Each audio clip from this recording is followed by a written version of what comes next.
serving fans throughout the Midwest and even more around the world. This is the Show Me Sports Network. The following is an exclusive broadcast property presentation of the Show Me Sports Network and is a high-fidelity all-digital broadcast. This broadcast is copyrighted the Show Me Sports Network for the private use of our audience. Any other use of this broadcast without the Show Me Sports Network's written consent is prohibited.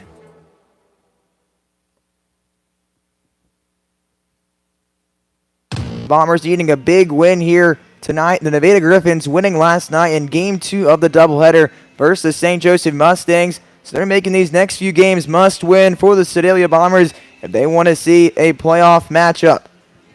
A big day here in Sedalia. Easton Amelia bringing you the broadcast here in Carroll, Iowa. Both these teams needing a win if they want to climb the ladder. Nevada Griffins won last night, therefore the Bombers fell to last place, ranked number 7 in the standings, while the Carroll Merchants look to climb the ladder. They're right behind the Jefferson City Renegades, who sit in 4th place, and the Renegades rattle off a couple more wins. They could find themselves in a 3rd place contention. But as of right now, the Carroll Merchants will be on the road and take on the Jefferson City Renegades. It's kind of weird, though. The high school state baseball championship is coming here next week.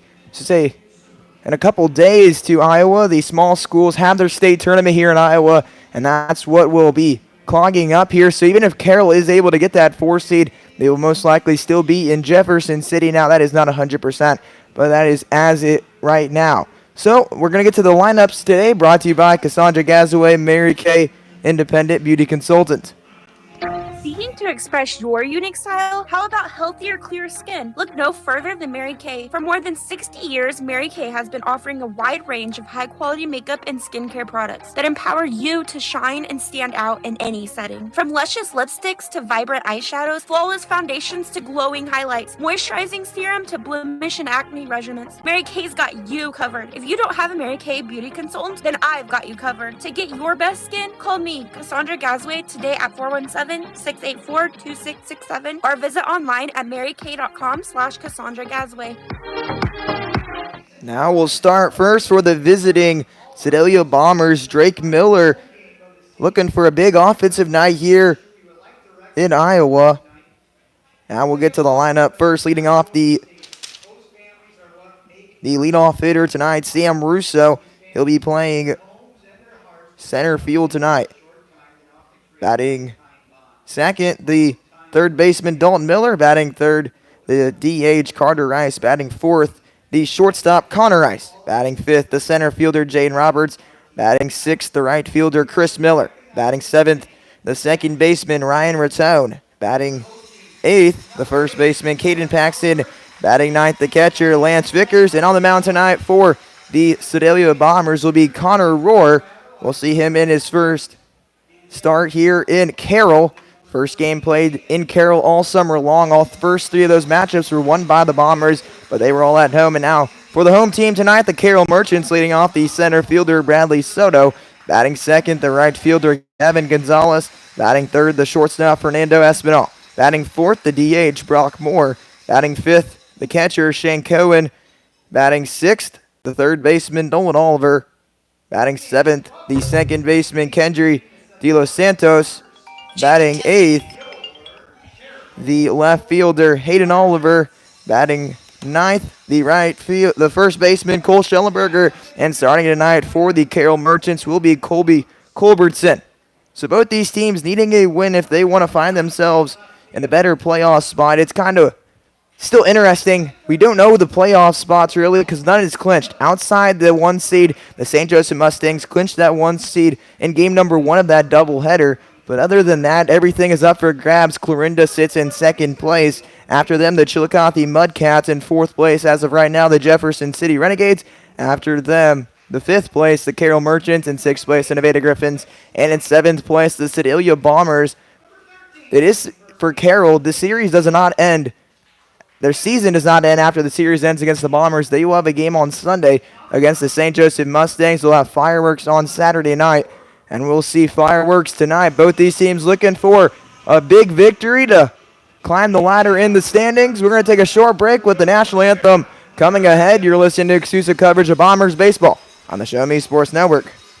The Boone County Journal is the hometown newspaper of Ashland and Hartsburg since 1969. We know you're busy. Let us keep up with Southern Boone happenings for you. We cover social events, school sports, local government, Southern Boone history, obituaries, and more. Subscribe to the Journal today and get the paper delivered to your mailbox every Wednesday. Digital version also available. Call 573-657-2334 or visit bocojo.com. Independent and veteran owned.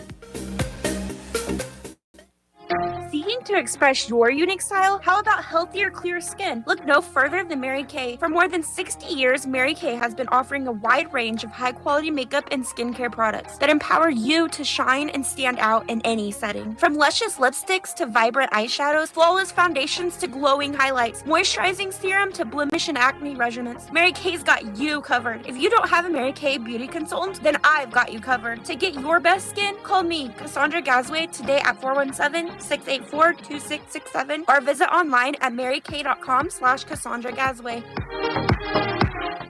There's no better way to celebrate a special event or show someone just how important they are to you than gifting them something handcrafted from Country with a Heart. Handmade in mid-Missouri, Country with a Heart specializes in hand-built woodworking projects for every occasion. Their design collection includes children's furniture, doll furniture, household items, holiday decor, outdoor decorations, custom projects, and everything in between. To view their full inventory of projects, visit countrywithaheart.com and find them on Facebook by joining the Country with a Heart group page.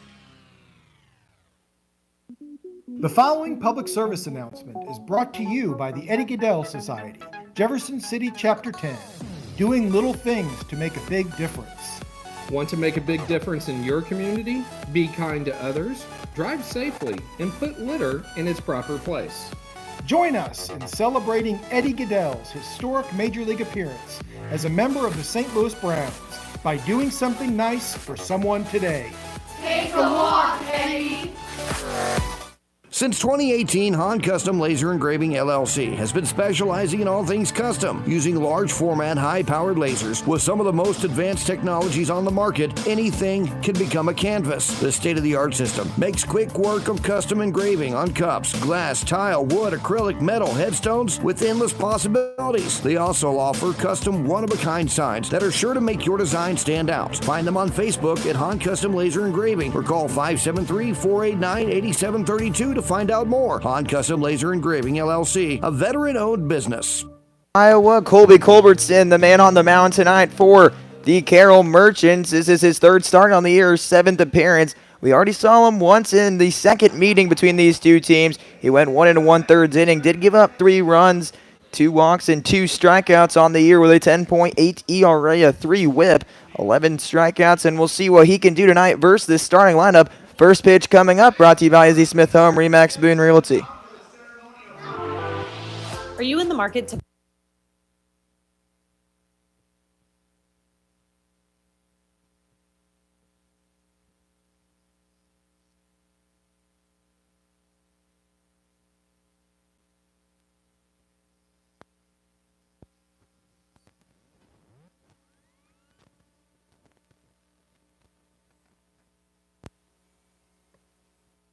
So we are back here.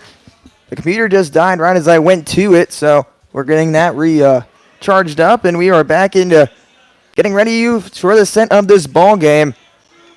As both these teams need to get a win tonight, Sam Russo will lead it off for the Bombers. To follow him will be the second hitter in the lineup. That will be Dalton Miller. After him, Carter Rice. The 1-2-3 looks to face Colby Culbertson. They were able to get to him in the first meeting. They were able to win that meeting as well. That game ended in the 8th inning.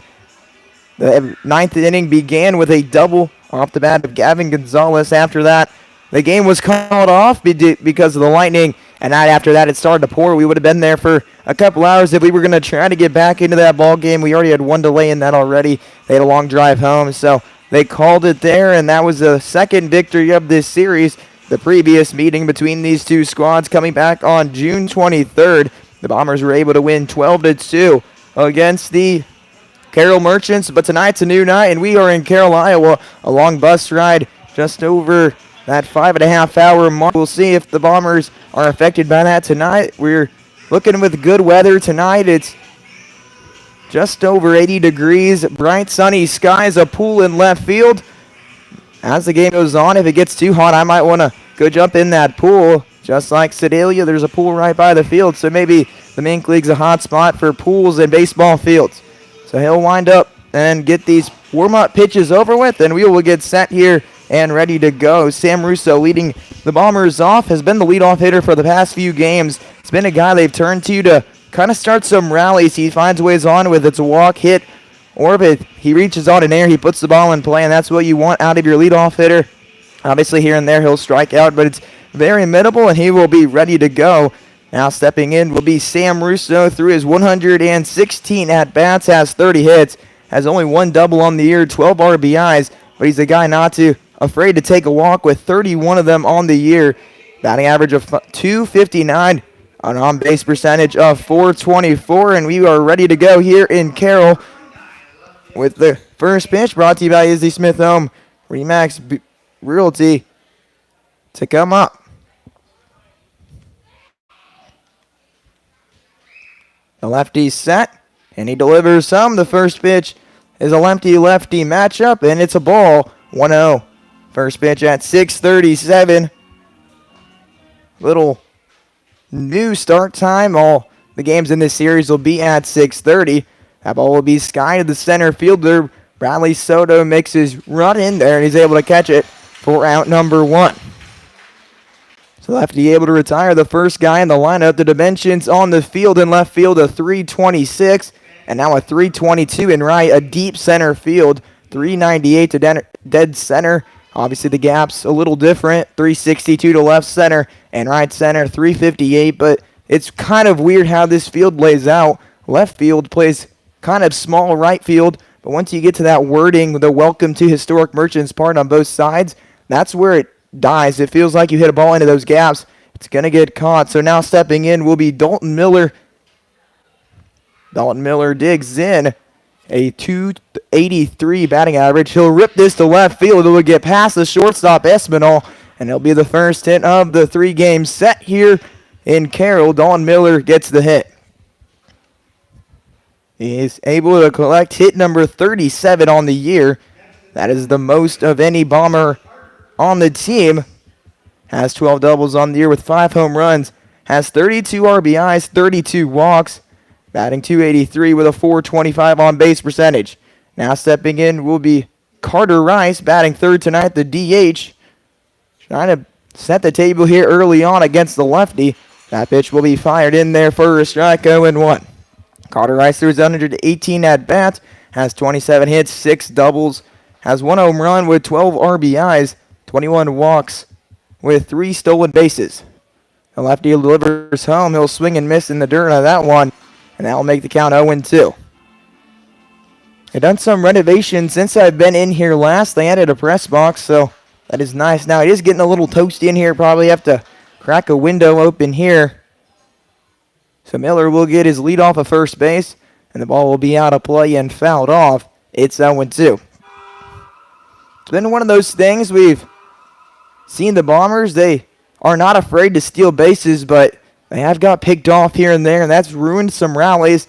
We'll see if that base running gets improved here, and they're able to take advantage, steal some bags, pick off attempt there offline, but Schellenberg able to catch that. So Rice digs back in. No balls, 2 strikes the count. 1 gone here for the right-handed hitting Carter Rice. Culbertson gets the sign. He'll step home. The 0-2 delivery. Ground ball hit to the right side. It will sneak through. Kendra De Los Santos dives, but there's no throw to first base. An in-between single there for Carter Rice. And back-to-back hits, but runners on first and second for Connor Rice.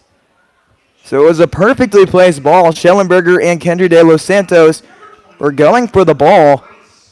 They got caught in between. Schellenberger just missed it, and then a diving effort by Kendra De Los Santos allowed him to get the ball, but there was nobody at the bag, so there was no ability to get the out. Now, that's sometimes you see the pitcher will get over there. I don't know if he would have beat Carter Rice down the line, but it's something that you kind of want to see there, at least get the chance. That one hit right to Espinal, a 4-6-3 double play. A 6-4-3 double play, I should say, ends the first inning. Aspinall to De Los Santos to Schellenberg, and the 2 hits in the top of the first are erased. We make our way to the bottom of the first inning. The home squad facing Connor Rohr tonight. We'll see how they do in the bottom of the first inning just shortly. You're listening to exclusive coverage of Bombers baseball on the Show Me Sports Network. Express your unique style? How about healthier, clear skin? Look no further than Mary Kay. For more than 60 years, Mary Kay has been offering a wide range of high-quality makeup and skincare products that empower you to shine and stand out in any setting. From luscious lipsticks to vibrant eyeshadows, flawless foundations to glowing highlights, moisturizing serum to blemish and acne regimens, Mary Kay's got you covered. If you don't have a Mary Kay beauty consultant, then I've got you covered. To get your best skin, call me, Cassandra Gazway, today at 417-684-2667 or visit online at marykay.com/Cassandra Gazway. There's no better way to celebrate a special event or show someone just how important they are to you than gifting them something handcrafted from Country with a Heart. Handmade in mid-Missouri, Country with a Heart specializes in hand-built woodworking projects for every occasion. Their design collection includes children's furniture, doll furniture, household items, holiday decor, outdoor decorations, custom projects, and everything in between. To view their full inventory of projects, visit countrywithaheart.com and find them on Facebook by joining the Country with a Heart group page.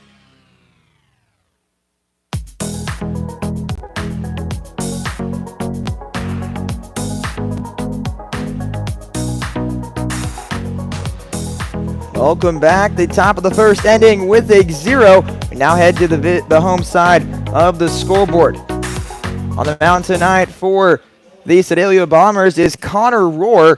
Connor Rohr, the right-handed pitcher. This is his 6th appearance on the year. This is his 3rd start. Has 0-2 record, 16 innings pitched, has a 7.88 K per 9, a 7.31 ERA, has 9 walks and 14 strikeouts, and he'll face the top of the order for the Carroll Merchants. Leading off tonight for the Merchants will be Bradley Soto.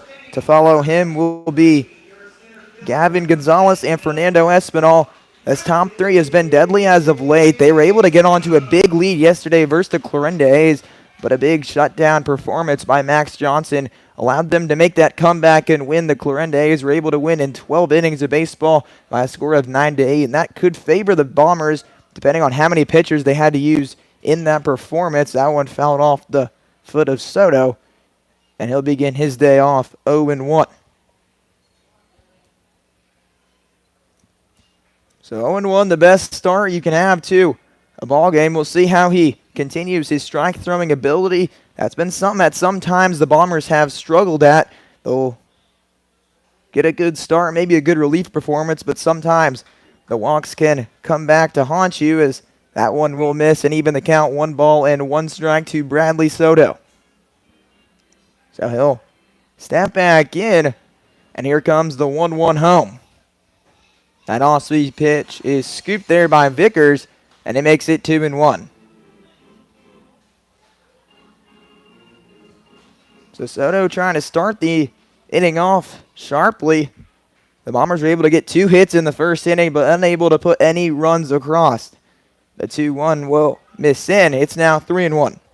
Bradley Soto has 13 hits on the year, 2 doubles, 2 triples, 2 home runs.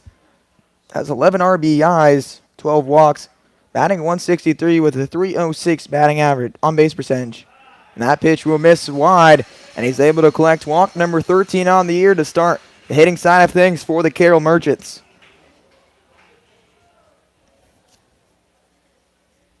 So now stepping in will be Gavin Gonzalez. He was able to belt home run number 4 last night. In that loss, he was able to contribute to that big lead they got. He has 8 doubles on the year, 4 triples, and 4 home runs. There was 115 bats. He has 41 hits, 26 RBIs, batting .357, a .421 on base percentage. And the first pitch to the left-handed Gonzalez will be outside the zone. It will be 1-0.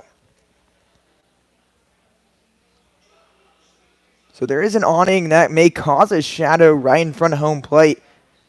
We saw in St. Joe it was a little farther, so I think since how close it is, it's not going to make that big of a difference and a hard time to adjust. Vickers able to dig that one out. Soto retreats to first base, and the count is 2-0. We're in the bottom of the first inning. 0-0 our score. Okay, the Merchants still looking for their first hit. I was talking to Gavin Gonzalez before today's contest. He's still looking for his first home run at Merchants Park. Was able to belt one at 4 other ballparks. That one will miss. It's 3-0. One of those being to Nevada, one of those Clarinda, one of those Jefferson City. Not recall where that 4th one was. And I saw one of those. That one was belted to left field. Say right field against the Renegades. That one will miss low. And that will be a walk there for Gonzalez. A pair of walks start Roar's day. And we'll bring up 2 on with nobody out.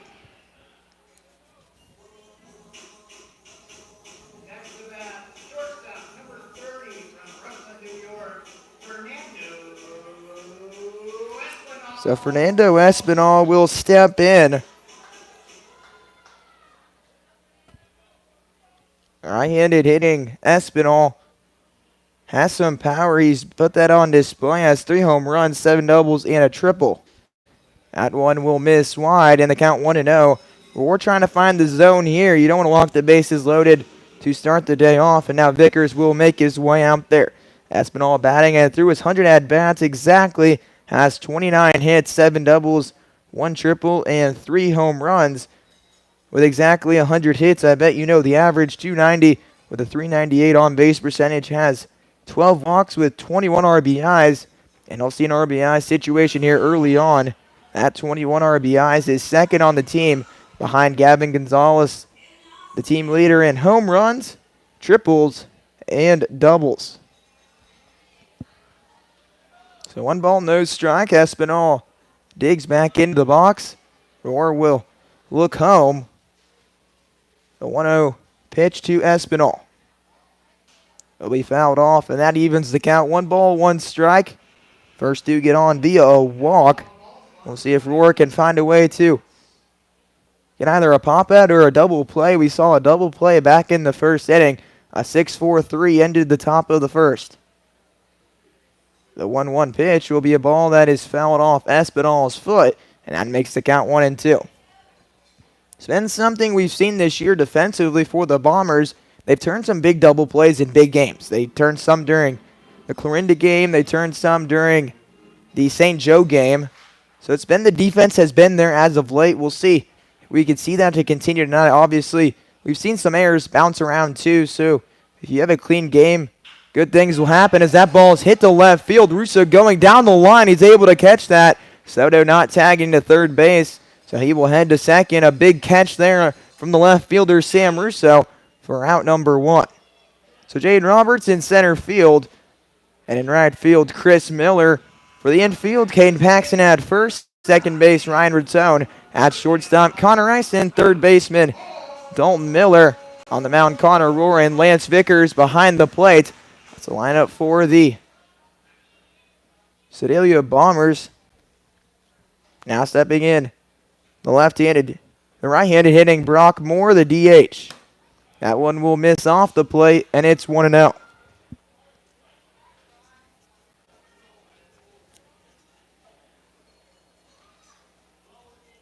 So 4 have came up to the plate here in the first inning. The 1-0 is quickly evened to 1-1. That ball connected there by Espinal. Had signs of extra base hits if that's past Russo. And we'll get the first run of the contest there. He's able to get very close to the line and catch that one. Ground ball backhand side to the shortstop, Rice. And then Rattone digs it out for the out, and now there's 2 gone. A nice play there by Connor Rice. Goes the easy way to second base for out number 2. Now runners on the corners with 2 gone.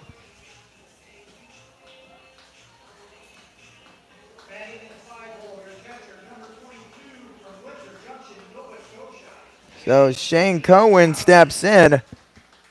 The catcher looking for his RBI on the day in his first at-bat. And Roar trying to end the inning with no runs.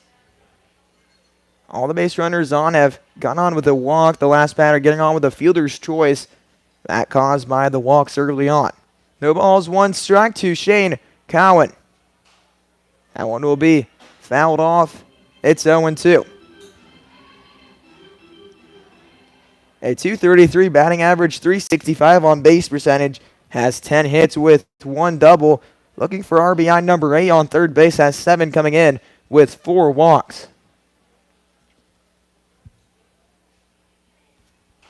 That chopper to the left side will just skip foul. It's 0-2.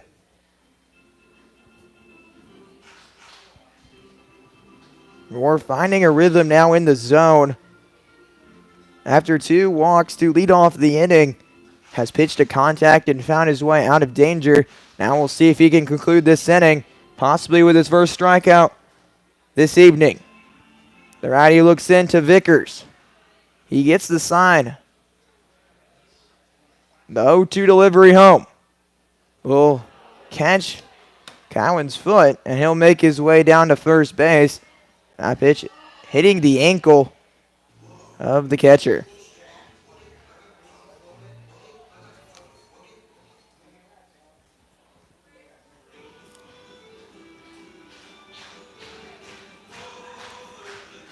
So now stepping in will be Nolan Oliver. Tonight he's playing third base. We've seen him at shortstop in this series.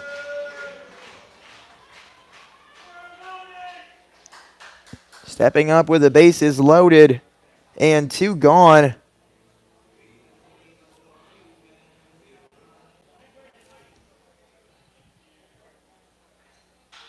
That ball will be hit to the shortstop. Connor Rice does a flip to second base, and that will end the inning. A one-hopper to Rice, and in just 1 pitch, Oliver is retired, and that's a big 0 on the board in the first inning. We make our way to the top of the second inning with our score still knotted at 0. Both teams get some base runners, and we're headed to the top of the second. You're listening to exclusive coverage of Bombers baseball on the Show Me Sports Network. Since 2018, Han Custom Laser Engraving LLC has been specializing in all things custom, using large format, high-powered lasers with some of the most advanced technologies on the market. Anything can become a canvas. This state-of-the-art system makes quick work of custom engraving on cups, glass, tile, wood, acrylic, metal, headstones with endless possibilities. They also offer custom one-of-a-kind signs that are sure to make your design stand out. Find them on Facebook at Han Custom Laser Engraving or call 573-489-8732 to find out more. Han Custom Laser Engraving LLC, a veteran-owned business.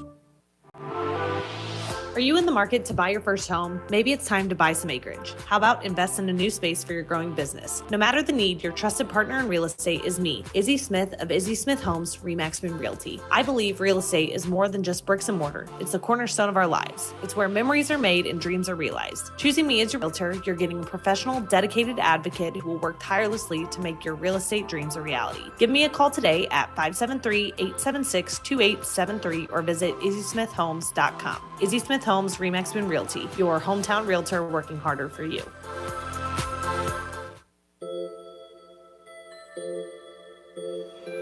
We make our way to the top of the second inning. Both offenses putting some pressure defensively on both sides. Both pitchers able to stand to the task with starting this inning off. Jaden Roberts, Chris Miller, and Ryan Rattone due up as they look to crack the scoreboard first.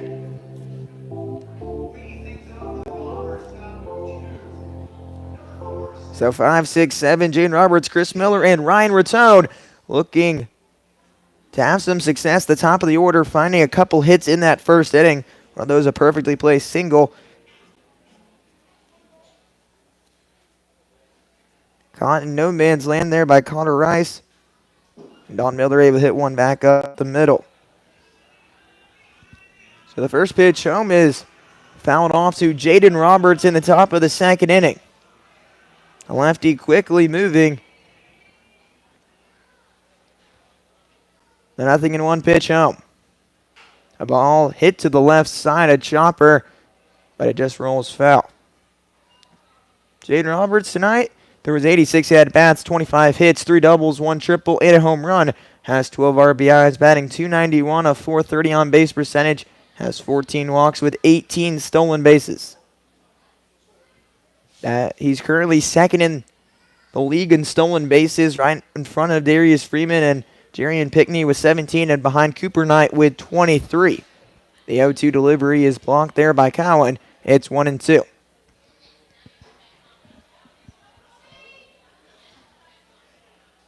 So 1 ball, 2 strikes, nobody gone. We're in the top of the second inning.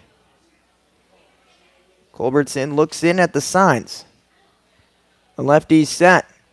The delivery home will wind up out of play. It's still 1-2.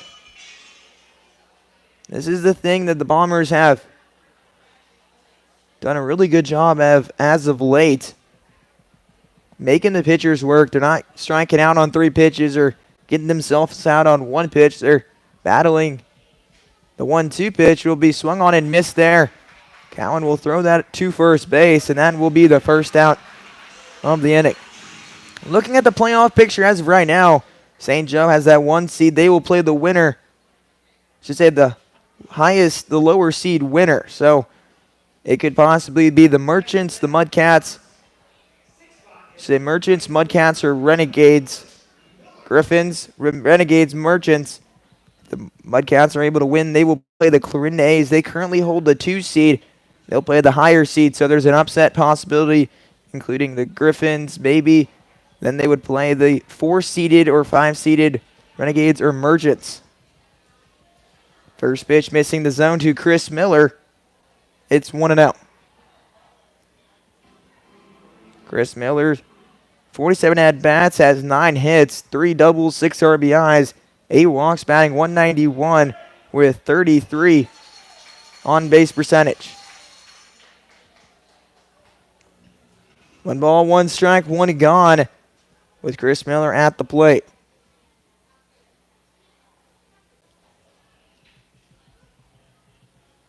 Ryan Miller steps in, the 1-1, misses upstairs. That's a 2 balls and 1 strike.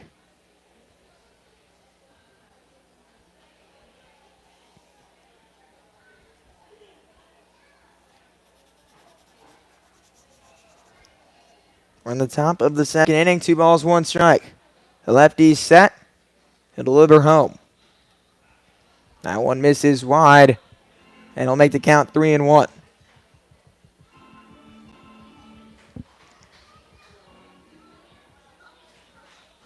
He's worked it to 3 balls. Let's see if he can find a way to get his way on maybe a walker, a grooved fastball somewhere in the zone. The 3-1 delivery will be a ball fouled out of play, and it will fill the count up at 3-2.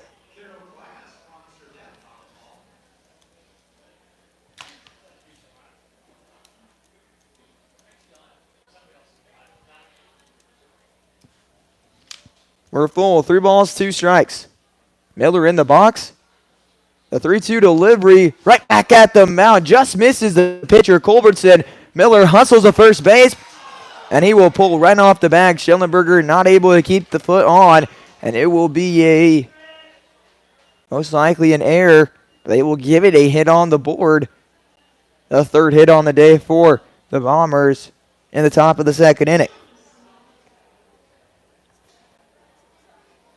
So now Ryan Rattone steps in. The second baseman batting 7th tonight. So Miller is able to get on again. He's been red hot as of late.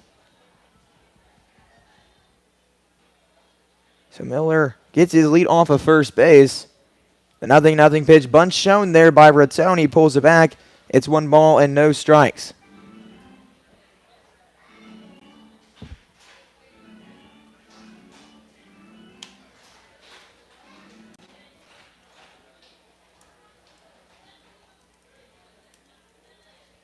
So set.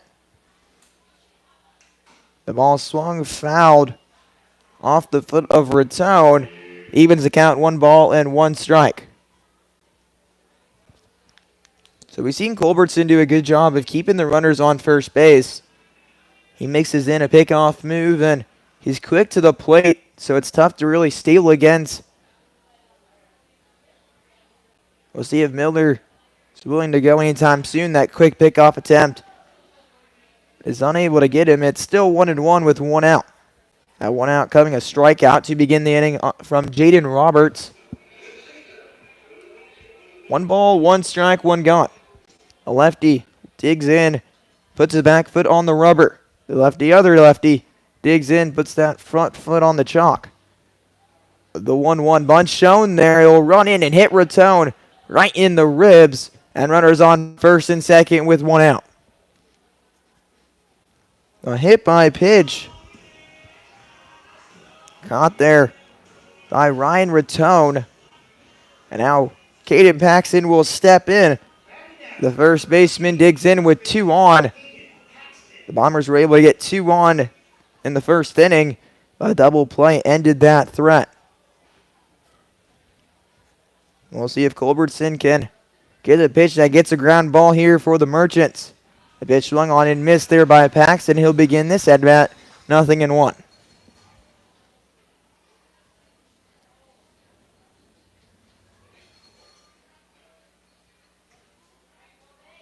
Pitches from the stretch, the 0-1 pitch right back at the mound. A line drive caught there by the pitcher. Culbertson fires to second base. De Los Santos on the bag, and that is the inning.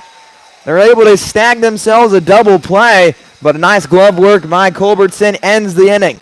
We're moving on to the second inning. 3 hits on the day for the Bombers. 2 in the first and 1 in the second. You're listening to exclusive coverage of Bombers baseball on the Show Me Sports Network.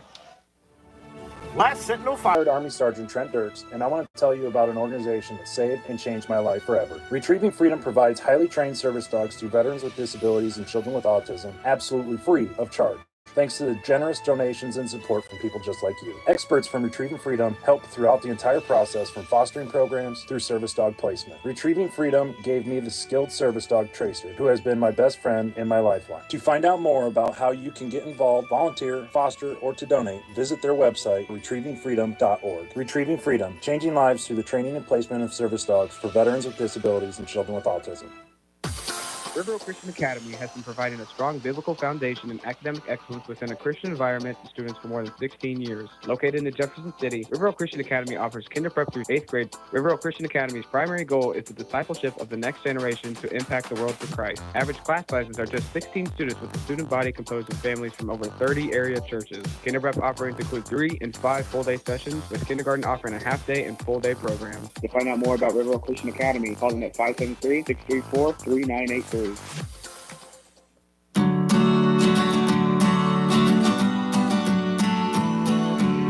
Cat-like reflexes and the top of the second. A line drive right back at Colby Culbertson. He's able to put the glove to the ball and catch it. Gets it to second base, and it's an out. Double play ends the first and the second inning. The Merchants now hit. Leading this inning off will be Kendra De Los Santos. After Kendra De Los Santos, it will be Hayden Oliver and Cole Schellenberger. 7-8-9 due up for the Merchants. They'll have all 9 bat through the second inning. Royer was able to work out of some damage. 2 leadoff walks. 2 walks to lead off the inning, I should say. Put the Merchants in an opportunity to score. Good defensive work by the middle. Ended the threat of 2 ground balls hit to Connor Rice. And a great route there by the left fielder, Sam Russo. That one will be fouled off. 1 ball, 2 strike the count. At the plate, the right-handed hitting Kendra De Los Santos. Kendra De Los Santos, there's 106 at-bats, has 23 hits, 7 doubles, 3 home runs, 16 RBIs, and 8 walks. 217 batting average, a 284 on-base percentage. He hits this one down the line, but will be foul. It's still 1-2. So Kendra De Los Santos, an interesting story. He actually signed a professional contract, was in the Marlins system. And the rules say you can go back and play Division II NAIA and D3 baseball. So he's continuing that. Just wrapped up a year of JUCO baseball. And we'll see how he can do in the 3-game set versus the Sedalia Bombers. Continues the battle. 1 ball, 2 strikes to count. So the righty winds up and deals home. That one will miss off the plate, and it'll be 1 ball and 2 strikes. We're in the bottom of the second, still 0-0. So Roar gets the sign from Vickers. The 2-2 delivery home. Ball line to the center fielder. Roberts will race in, and he's able to make the grab for out number 1.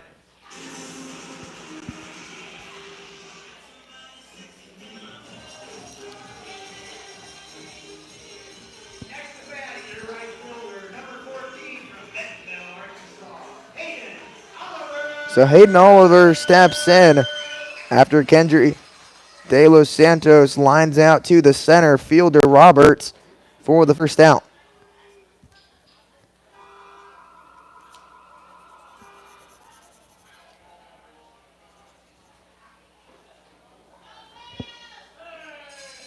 The ball's 1 strike to the count to Oliver. Oliver had a stint where he was not on the team. I think he was battling some injuries, but he's back now, and we'll see how he can do. There was 16 at-bats. He has 5 hits, scored 3 times, 1 RBI, a .313 average with a .500 on-base percentage, has 4 walks. No balls, 2 strike, 1 out. The delivery home will run in and catch him in the kneecap, so he'll get the hit by pitch and make his way down to first base.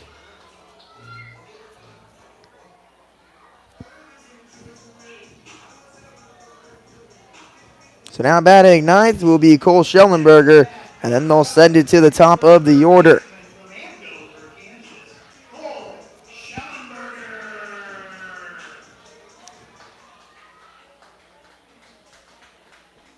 So Oliver's able to reach on the hit by pitch, jump up back-to-back innings with a runner on for the Merchants.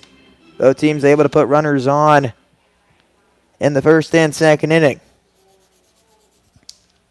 The first pitch to Schellenberger is a check swing, and he goes around for strike number 1. Schellenberger, through his 32 at-bats, has 2 hits, scored 5 times, 1 RBI, 11 walks, a .63 batting average, but he's found his way on in multiple ways, a .412 on-base percentage. The 0-1 pitch home, off-speed pitch will be in there for a strike, and he's behind in the count at 0-2. It's been a guy that's found ways on, whether it's hit by pitch or a walk. The 0-2 will miss wide.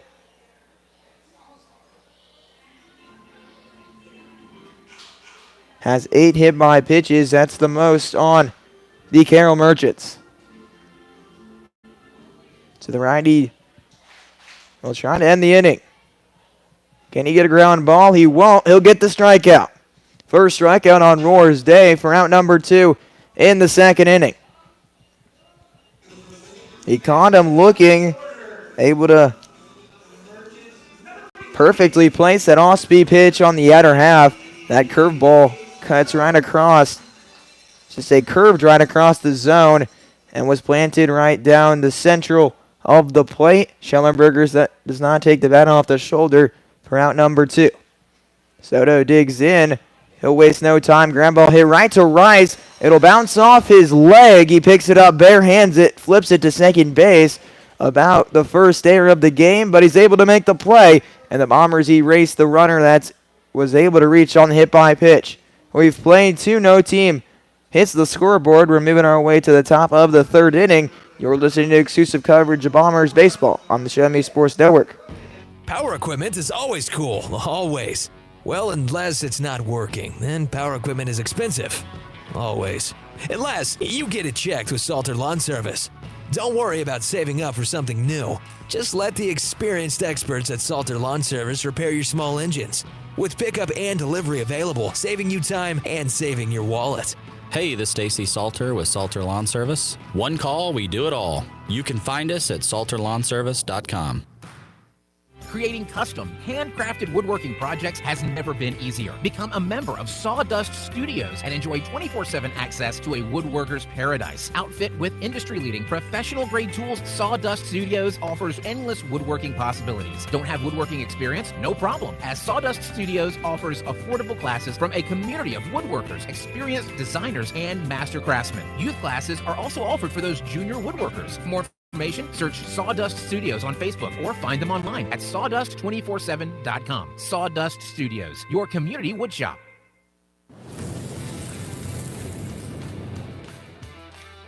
We are State Tech. We are hands-on education. When you choose the #1 two-year college in the country, you know you will be ready for your career.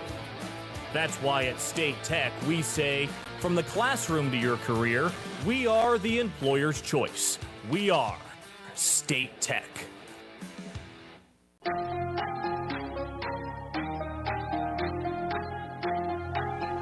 4-0 on the scoreboard. We move our way to the top of the third inning. The Bombers have the ninth batter in the lineup, then send it to the top. 9-1-2 due up. Lance Vickers, Sam Russo, and Dalton Miller. Back-to-back hits by 2-3. Led to 2 base runners on last inning. There was an ability to get 2 base runners on as well, one being a hit by pitch and one being a single.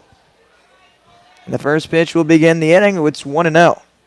Lance Vickers steps in. It's been a solid 9th batter in the lineup.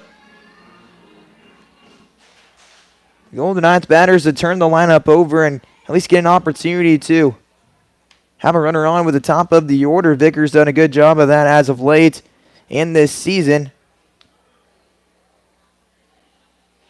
And the 9th batter is able to get on. It leads to success. We saw that when we played St. Joe. Their 9th batter was able to get on a couple of times, start some rallies, and he was able to score twice. The 2-0 will wind up in the zone. It's now 2-1.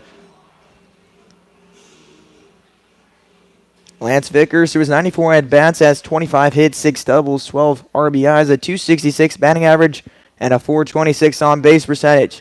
The next delivery swung on and missed there by Vickers, and it evens the count at 2 balls and 2 strikes.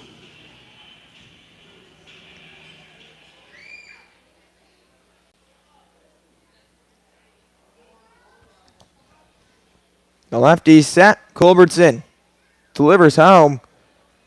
That one will miss wide, and we're full at 3-2. 3 balls, 2 strikes to the right-handed hitting Lance Vickers. Culbertson coming into this inning, not allowing a run, has 1 strikeout. The 3-2 home. We a ball hit to left field. Running in is the left fielder, Oliver. He'll make the grab for out number 1.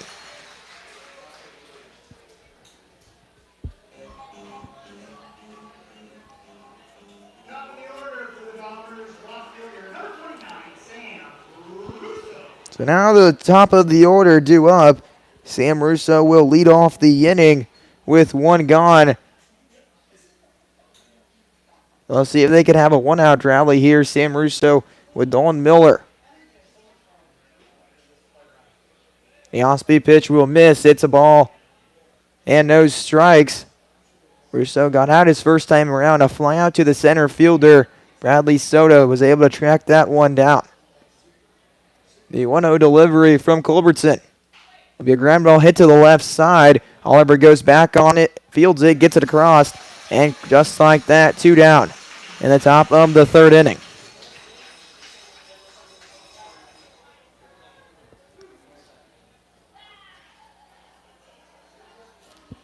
So 2 gone, bring up Dalton Miller.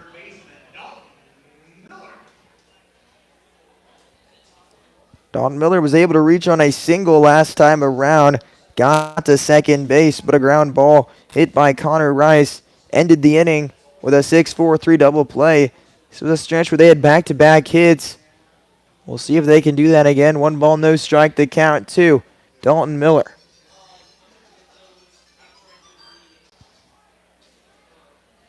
So we'll see Culbertson with runners on and no runners on. He'll go from the stretch. The 1-0 will miss low. It's 2-0.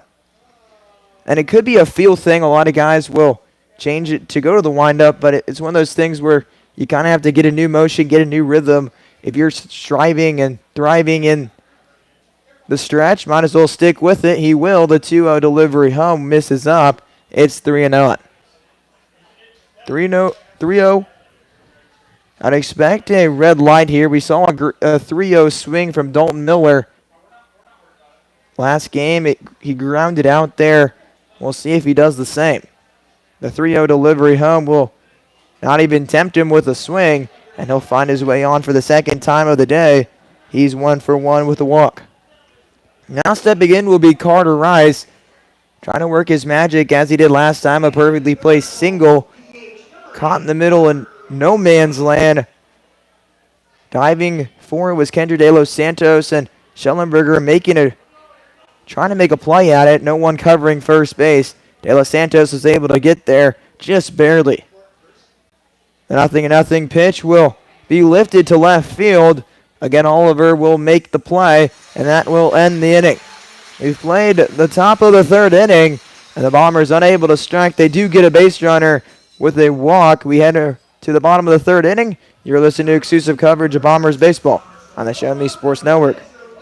At the Tin Roof Monogram and Gift, we know a gift is more than a box or a bag with a pretty bow. A gift is the lifetime of love that you share. It's friends who grow as close as family. It's moments and milestones, both big and small. Whether receiving or giving, a gift brings joy and happiness. That's why, since 2018, we've made it easier to gift for those you love. Stop by the Tin Roof Monogram and Gift at 108 Corporate Lake Drive in Columbia or call 573-443-4438. Let us help you find that perfect gift for every occasion.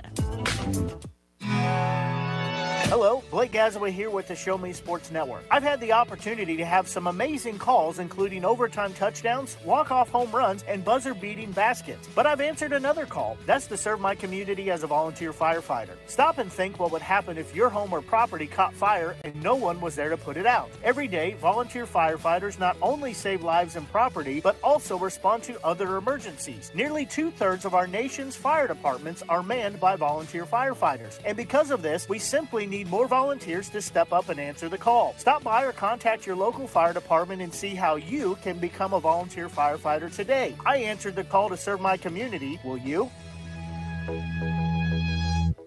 Go in the bottom of the third inning. Gavin Gonzalez, Fernando Espinal, and Brock Moore do up 2-3-4. Looking to start a rally here. Gonzalez the only one to reach with a positive outcome. He walked a line out by Espinal, and he'll see one pitch make his way down on the hit by pitch. Espinal lined out to the left fielder, and Moore grounded out on a fielder's choice. He was just on for another at-bat where the ground out by Shane Cohen ended the inning.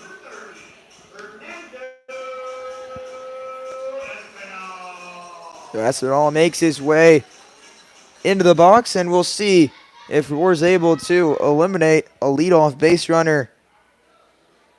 All half innings have had a base runner. The Bombers were able to get a base runner with 2 outs. Don Miller reached on a hit by pitch, a pair of hits in the first, and a hit by pitch in the second. Some pressure's been put on from the Merchants as well. That ball will be lifted to right field. Miller making his way over there into foul territory. He'll grab it. Gonzalez's tags. The throw to second base will be offline, and Gonzalez with a heads-up play there from first. He'll tag up and make his way to second.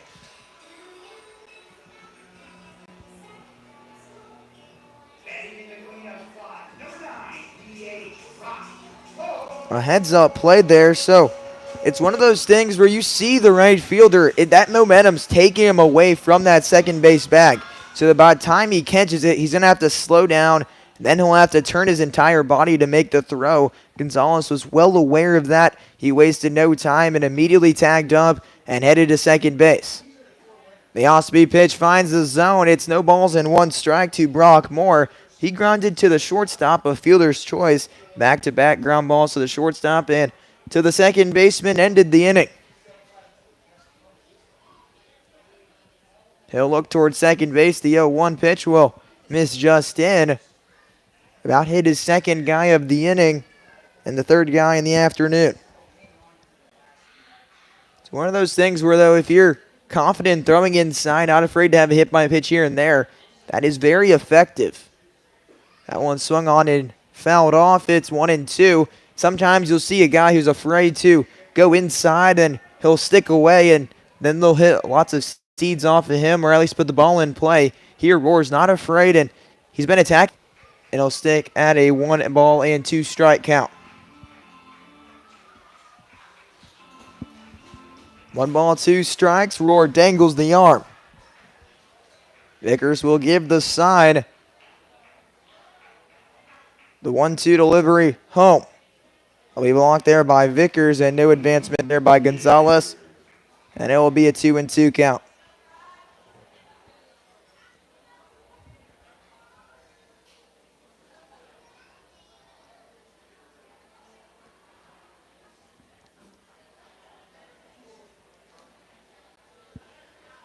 Set, pauses, home. That one misses wide. It's 3-2. It's not a horrible walk here. Obviously, you never want to walk a guy, but that puts that double play ball into effect. Also, if it's hit right at Miller, he's just able to tag the bag and get the out. So, obviously, you want to attack the hitter, but you don't want to give him the perfect pitch where he can drive in the first run of the game. And the off-speed pitch will get him looking.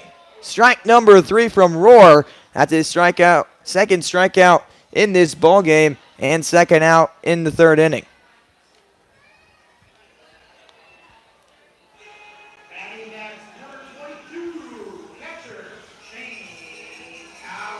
So Shane Cowan steps in.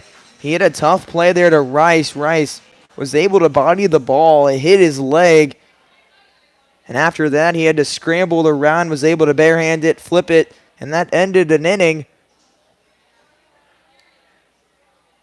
That ball will be hit to the left side again, and it will sneak through that 5-6 hole. Russo will get up, firing it, and that will keep Gonzalez at third base. Now Nolan Oliver will step again with RBIs available. Came last time with the bases loaded. This time runners on the corners with 2 on.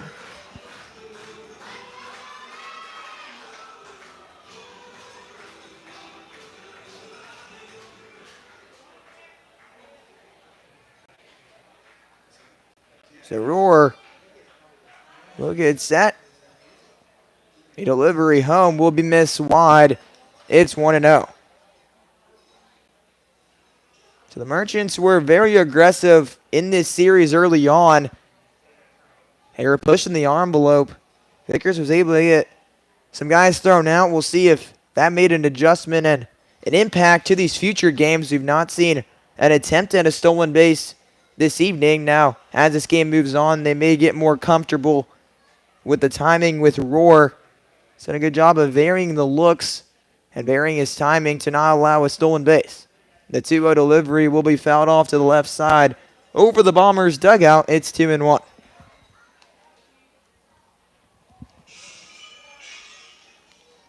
It was a great piece of hitting there by Cohen. It was a very sharp ground ball. There was no play there by Miller or Rice. The 2-1 home. We ball lifted to right field. Miller making his way in. A diving effort. It gets down. That will score the first run of the contest. Cowan hustling in, and it will be cut off. The play at the plate will not be in time. A 2-run double off the bat of Nolan Oliver, and the Merchants take a 2-0 lead here in the bottom of the third inning. Miller hustling in and about had a top 10 play.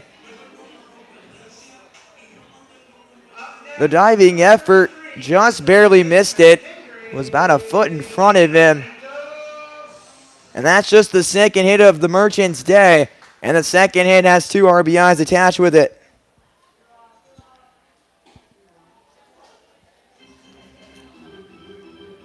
A lot of the time with 2 outs, you'll see the coach test the arm of the left fielder, maybe just to force them to make a play. He doesn't, and it works out for J.D. Martinez. Oliver does the job and delivers a 2-run RBI double. Now Kendry De Los Santos looks to match that and maybe switch spots here. The Merchants up 2-0. The Bombers have 3 hits. The Merchants have 2. We're in the bottom of the third inning. The 0-1 from Rohr. We have ball skied. Back goes Russo. And he'll call it at the last second and make the grab. A 2-run RBI double off the bat of Nolan Oliver. And the Merchants strike first in the bottom of the third. 2-0 our score. Moving on to the top of the fourth inning. Fireworks are coming. And they're coming here and often in Carroll. We're making our way to the top of the fourth. You're listening to exclusive coverage of Bombers baseball on the Show Me Sports Network. Throughout the course of any game, different actions stand out to different people. But everyone remembers a walk-off, especially if it's a walk-off wood bat. Handcrafted right here in Missouri, Walk-Off Wood Bat Company bats are made with premium grade maple, ash, and birch, fully customizable to make it truly yours. From the length and weight to the barrel and handle color, you're able to customize every feature of your wood bat, including personalized engraving with a 45-day warranty. In addition to selling custom handcrafted bats, they also offer a selection of bat accessories, including lizard skin bat grips and batting gloves. To help find your confidence at the plate, give Walk-Off Wood Bat Company a call at 816-261-1014 or visit wowbats.com.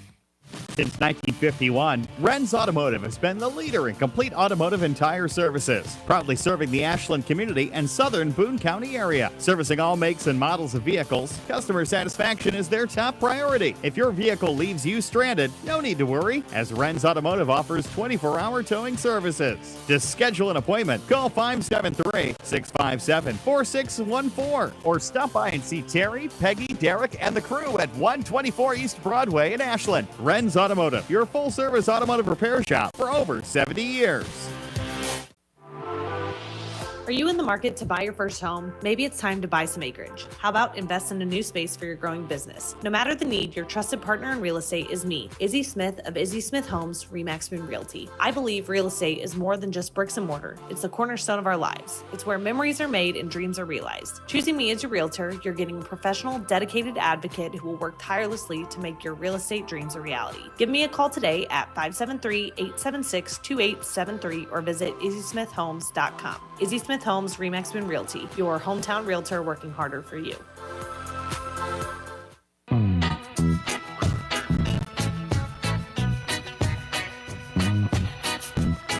Top of the fourth inning we go. The first delivery in will miss wide. It's 1-0 to begin Connor Rice's second at-bat. Back in the first inning, he ended the inning with a ground ball, a 6-4-3 double play. The 1-0 will miss again. It's now 2-0.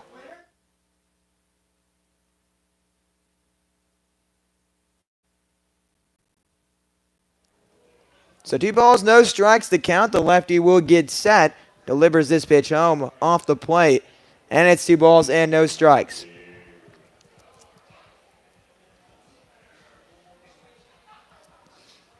So Rice trying to find his way on.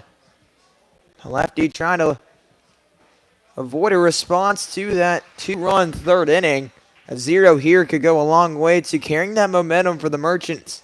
To those situations where you have a big inning and you get a 0 immediately, get those bats firing, it's going to be tough to come back.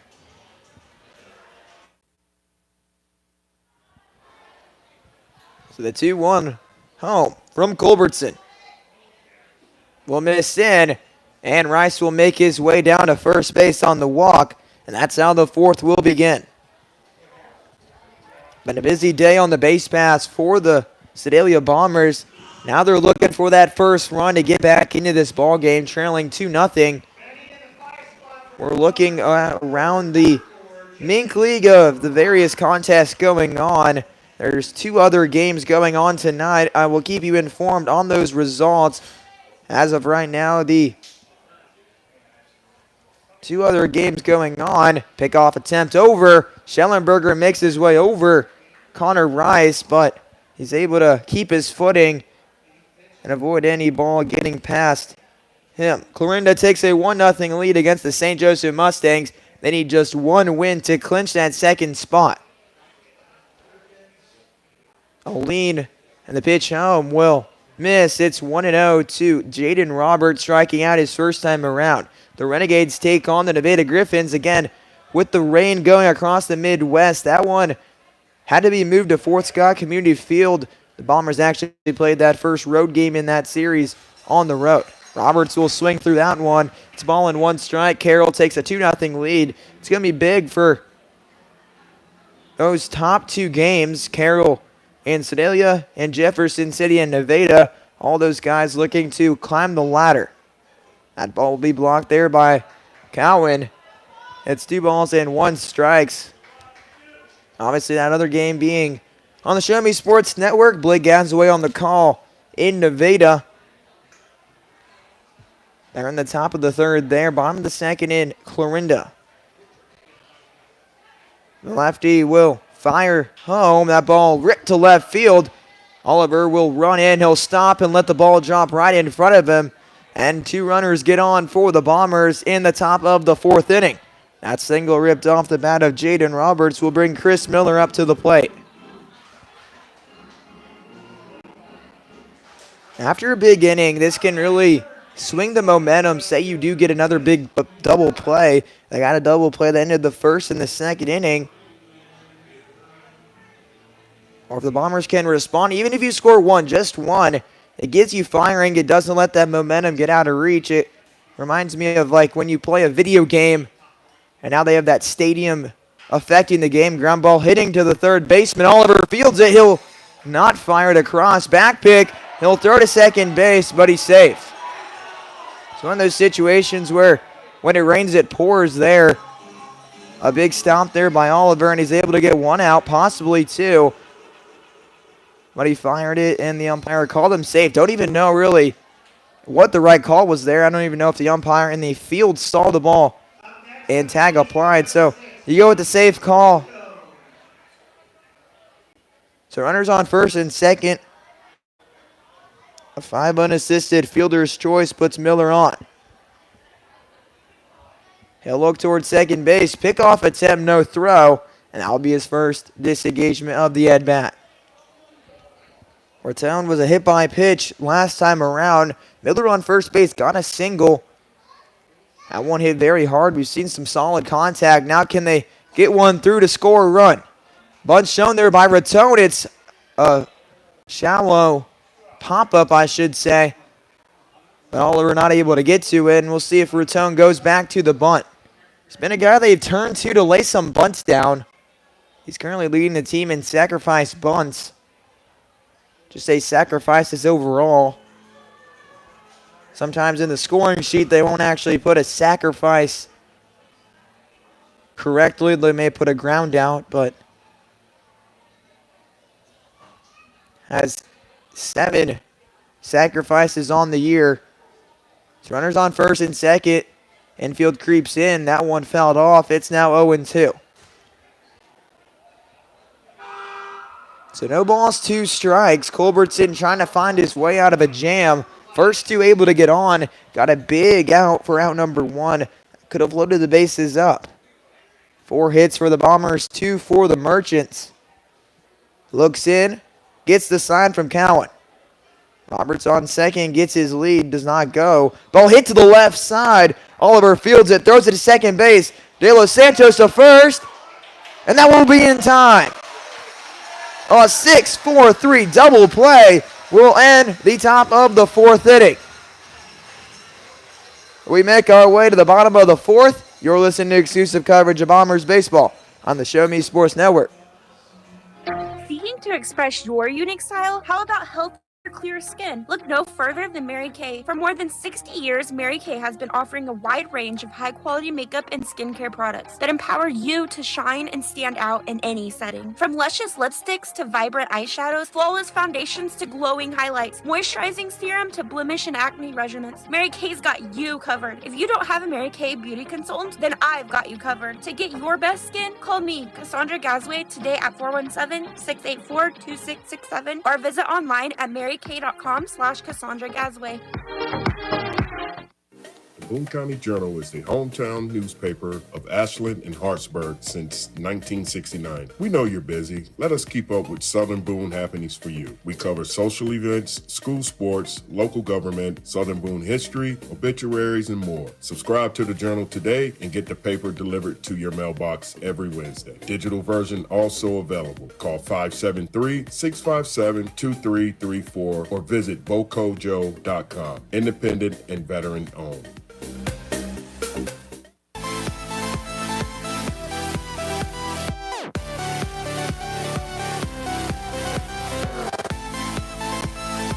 The third double play ends the top of the 4th inning. 2 of those being a 6-4-3, and then one being a comebacker to the mound. He's able to catch the line drive, get to second base. Those big defensive stops keep it at a 2-0 ball game. And if one of those don't be made, maybe it's just a fielder's choice or something like that. The Bombers may be actually winning this contest. That line drive by Caden Paxton would have most definitely gone through. Never know what happens. Say the runner advances a second on the throw. You see the next start of the inning. It is a flyout. Well, now Miller gets that walk with one out. Maybe Carter Rice is able to get that walk, and you have a little stretch there. Things could change, but the defensive plays by the Merchants are eliminating prime opportunities for the Bombers. Now stepping in will be the left-handed hitting Hayden Oliver. Cole Schellenberger and Bradley Soto due up 8-9-1. 1 ball, 1 strike to count from the righty. That one will miss. It's 2-1. And I don't know if that field umpire turned around completely on both of those plays, with Nolan Oliver backpicking the runner on second base. That ball ripped to right field, but will be foul. It didn't seem like he got his head around. He went safe. Honestly, there could have been a case where he was out. It was a bang-bang play. And then at first base, he was kind of, I think, staring at second base a little too long.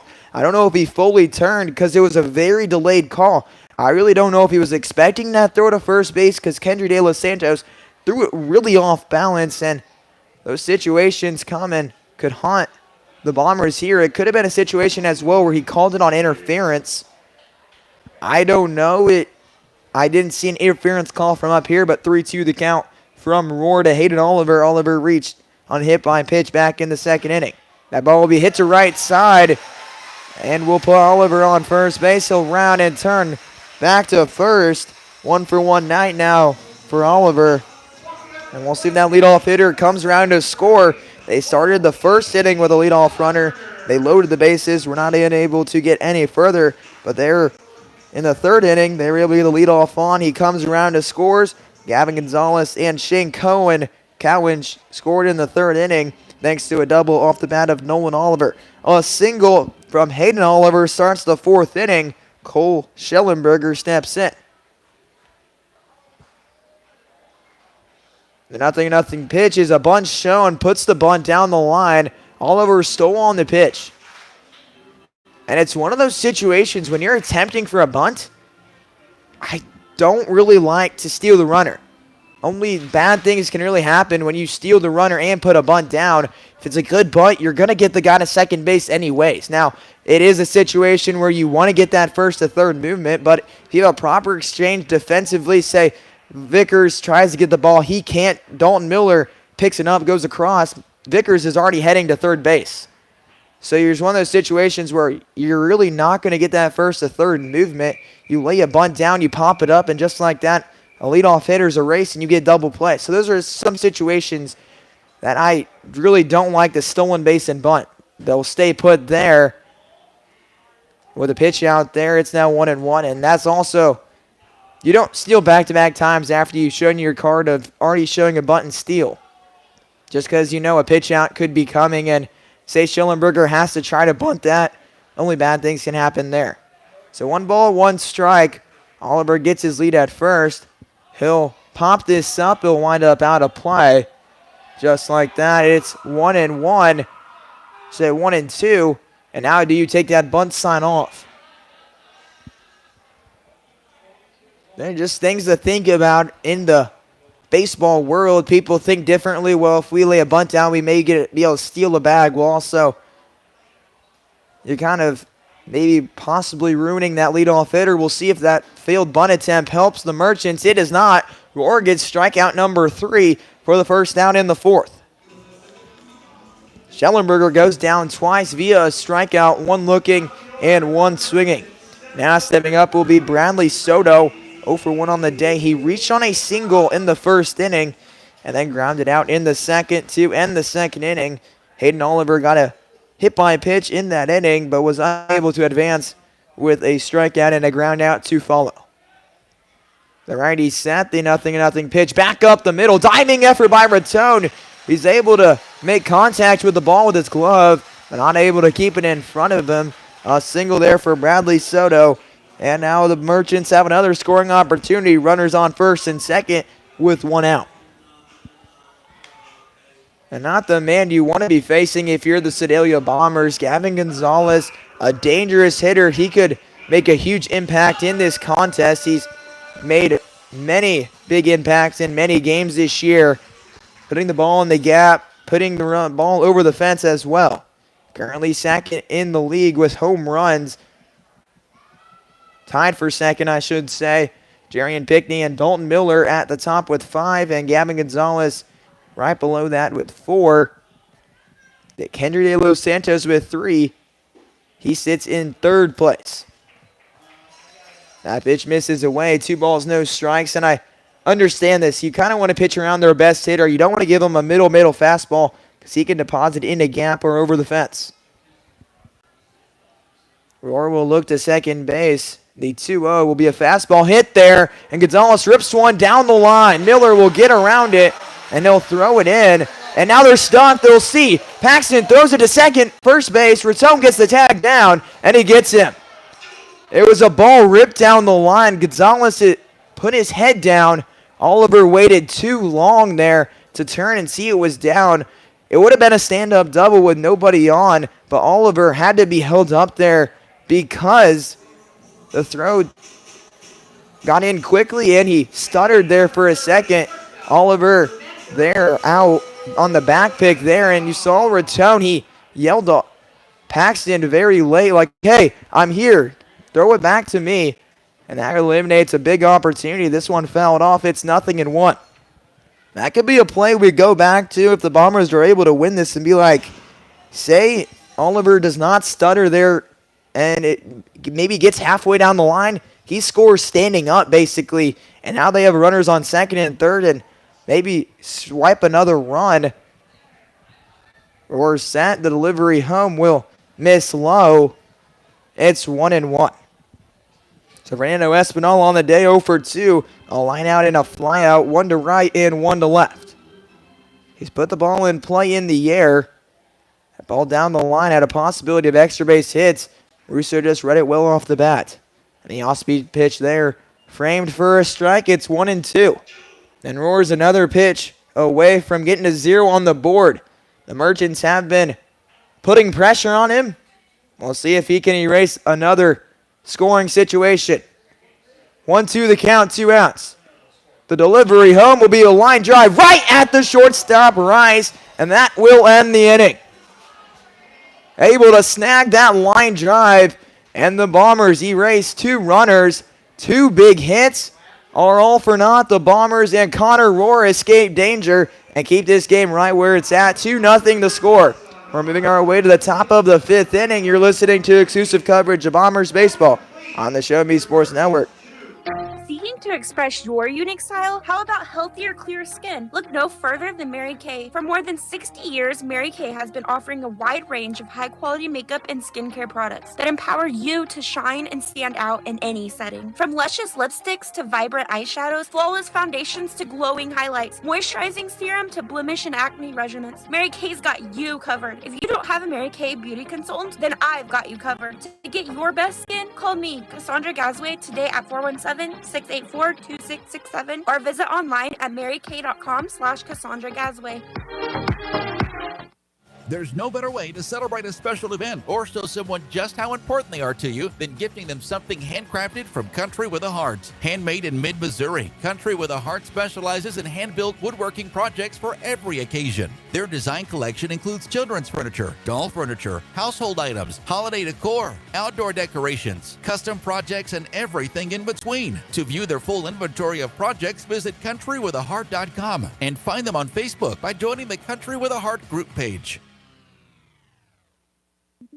The following public service announcement is brought to you by the Eddie Gaedel Society, Jefferson City Chapter 10, doing little things to make a big difference.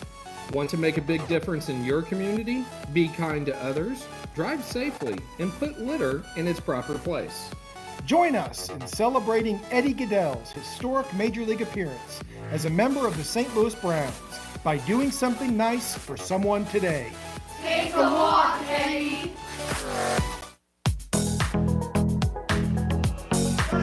The Bombers' defense has been nice tonight, both sides, keeping this game very low scoring. 3 double plays defensively by the Merchants, and a nice grab there by Connor Rice ends the inning.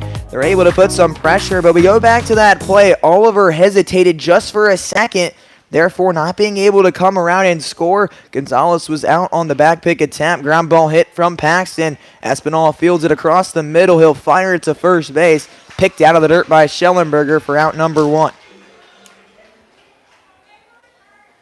The 6-3 putout for out number 1 brings up Lance Vickers. He had himself a flyout back in the 3rd inning.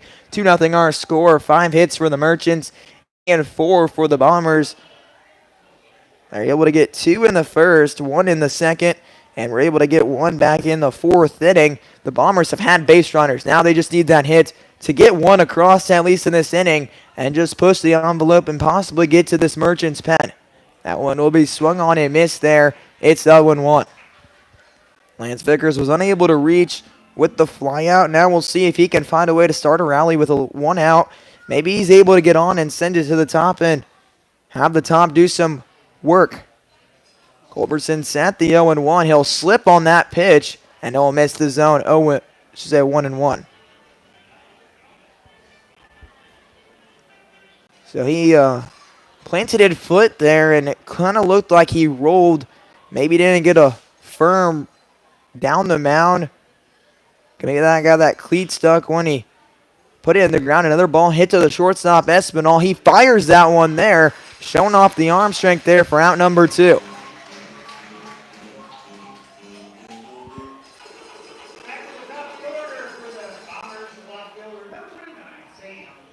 So now Sam Russo steps in with 2 gone.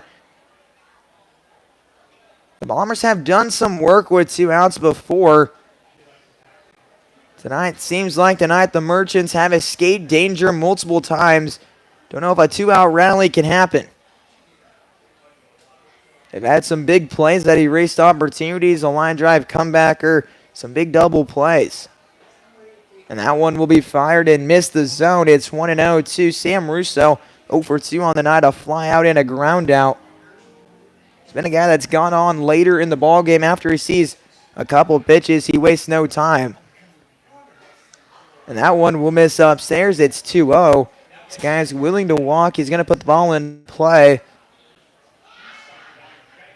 If he's able to get to 2 strikes, he's definitely a guy who's going to put the ball in play. Culbertson looking for a 0 through 5. Has 1 strikeout and 2 walks. That one will be a misfire, and it's 3-0. 3 balls, no strikes, 2 outs. The Bombers looking to continue the streak of getting base runners on.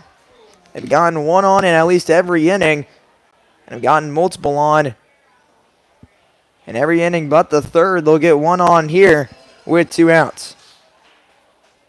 So now Dalton Miller steps up. He can make an impact with a swing of the bat here. He's currently leading, today tied with the lead in home runs. He's able to take the lead here and give a 2-2 tie. I like the chances for the Bombers. They need an extra base hit here to set the table for Carter Rice on deck. See if the top 3 can do some work here and get at least 1 here as we move into this later half of the ballgame. No balls, no strikes. The delivery home will be a pitch right there for a strike. Miller 1 for 1 on the day. He got a single his first time around and walked in the 3rd inning. It was a 4-pitch walk, but seems like here Culbertson's ready to attack him. The 0-1 pitch delivery will miss off the plate, and it's 1-1. The Bombers will need at least 1 win to make the playoffs, possibly 2. I'll continue to look at the Nevada Griffins score. The 1-1 will be swung on and miss. It's 1-2. That will be the big series we'll keep an eye on as we play the Merchants. If Nevada's able to win 3 games, the Bombers' chances will be 0 to make the playoffs.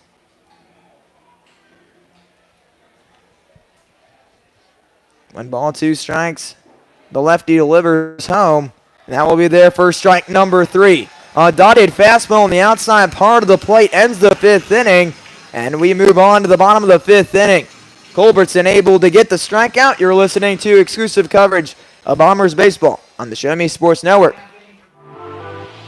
Are you in the market to buy your first home? Maybe it's time to buy some acreage. How about invest in a new space for your growing business? No matter the need, your trusted partner in real estate is me, Izzy Smith of Izzy Smith Homes, RE/MAX Boone Realty. I believe real estate is more than just bricks and mortar. It's the cornerstone of our lives. It's where memories are made and dreams are realized. Choosing me as your realtor, you're getting a professional, dedicated advocate who will work tirelessly to make your real estate dreams a reality. Give me a call today at 573-876-2873 or visit izzysmithhomes.com. Izzy Smith Homes, RE/MAX Boone Realty, your hometown realtor working harder for you.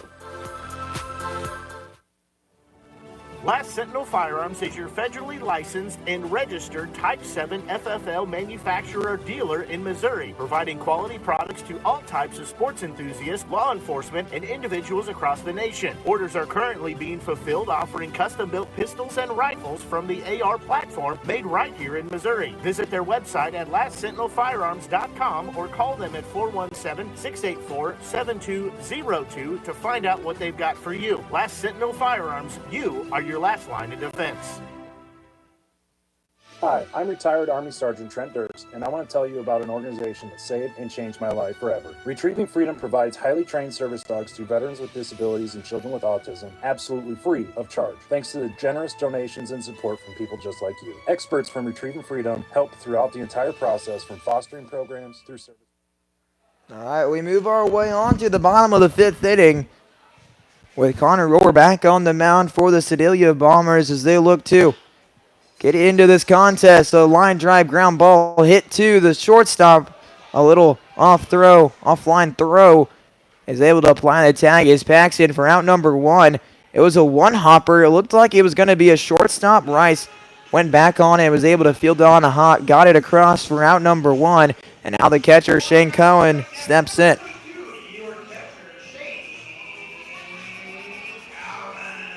So Brock Moore eliminated on the ground ball. A lot of action to the left side for both squads.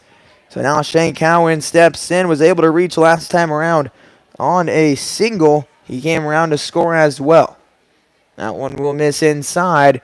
It's 1-0.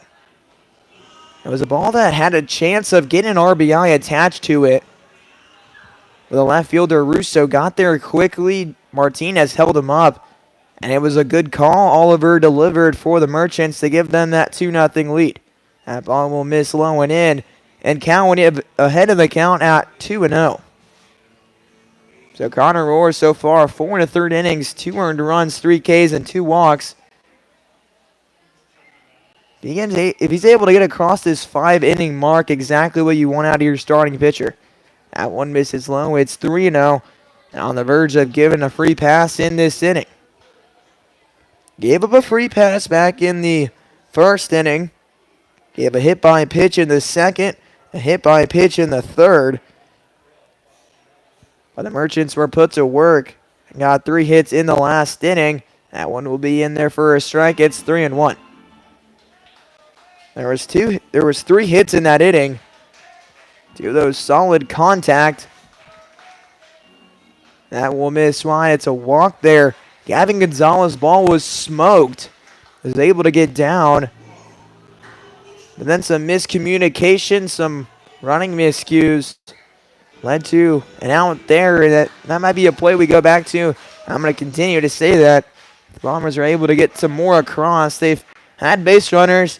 They just haven't got that big hit there. They're looking for some RBI in maybe a double, maybe a big hit with the bases loaded. The Merchants have done a really good job of getting base runners on. We see again there, after an out to start the inning, they're able to work a free pass.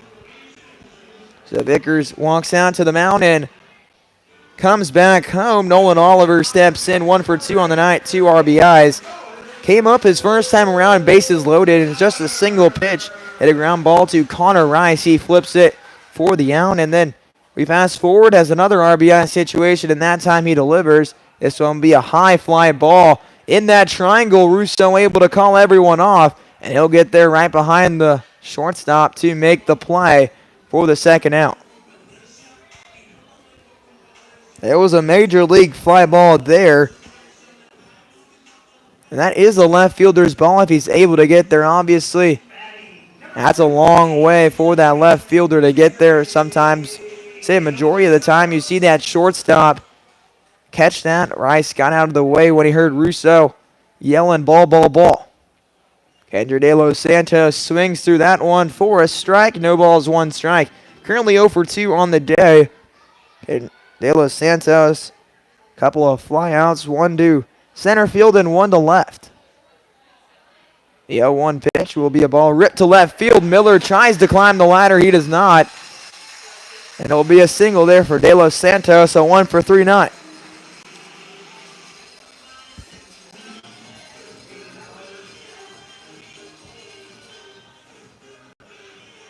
So now Hayden Oliver steps in, the left fielder, with an RBI situation. Runner on first and second with 2 gone. A single here has a possibility of scoring a run.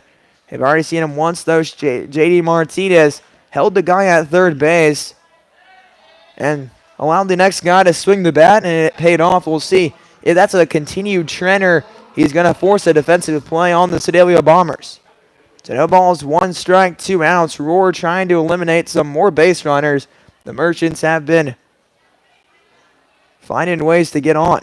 And that one will be a soft liner over the head of Rice. He gets off the dirt into the grass, and he's able to make the grab, and that will end the inning. The Merchants strand 2 on and unable to score. We move our way to the top of the 6th inning. 2-0 our score. You're listening to exclusive coverage of Bombers baseball on the Show Me Sports Network. Providing a strong biblical foundation and academic excellence within a Christian environment to students for more than 16 years. Located in the Jefferson City, River Oak Christian Academy offers kinder prep through 8th grade. River Oak Christian Academy's primary goal is the discipleship of the next generation to impact the world for Christ. Average class sizes are just 16 students, with a student body composed of families from over 30 area churches. Kinder prep offerings include 3 and 5 full-day sessions, with kindergarten offering a half-day and full-day programs. To find out more about River Oak Christian Academy, call them at 573-634-3983. Power equipment is always cool, always. Well, unless it's not working, then power equipment is expensive. Always. Unless you get it checked with Salter Lawn Service. Don't worry about saving up for something new. Just let the experienced experts at Salter Lawn Service repair your small engines. With pickup and delivery available, saving you time and saving your wallet. Hey, this is Stacy Salter with Salter Lawn Service. One call, we do it all. You can find us at salterlawnservice.com.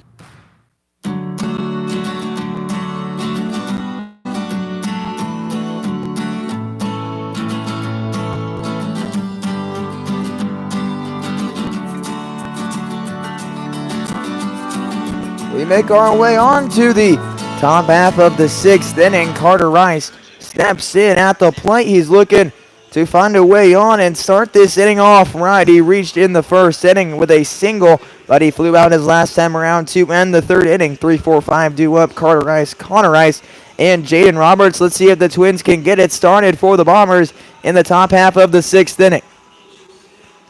The Bombers find ways on. They're just looking for that hit. The Merchants are doing the same as well. Some big stops by both squads have allowed this game to be right where it's at. When you see the amount of base runners on the base path, you would not expect it to be a 2-run ball game, but it is what it is, and we'll see if one team can get that hit that separates themselves from the other team. 6 hits for the Merchants and 4 for the Bombers. Rice steps in. The first pitch he sees is a shallow pop-up to right field. The second baseman will make his way back and flip it into the infield for out number 1.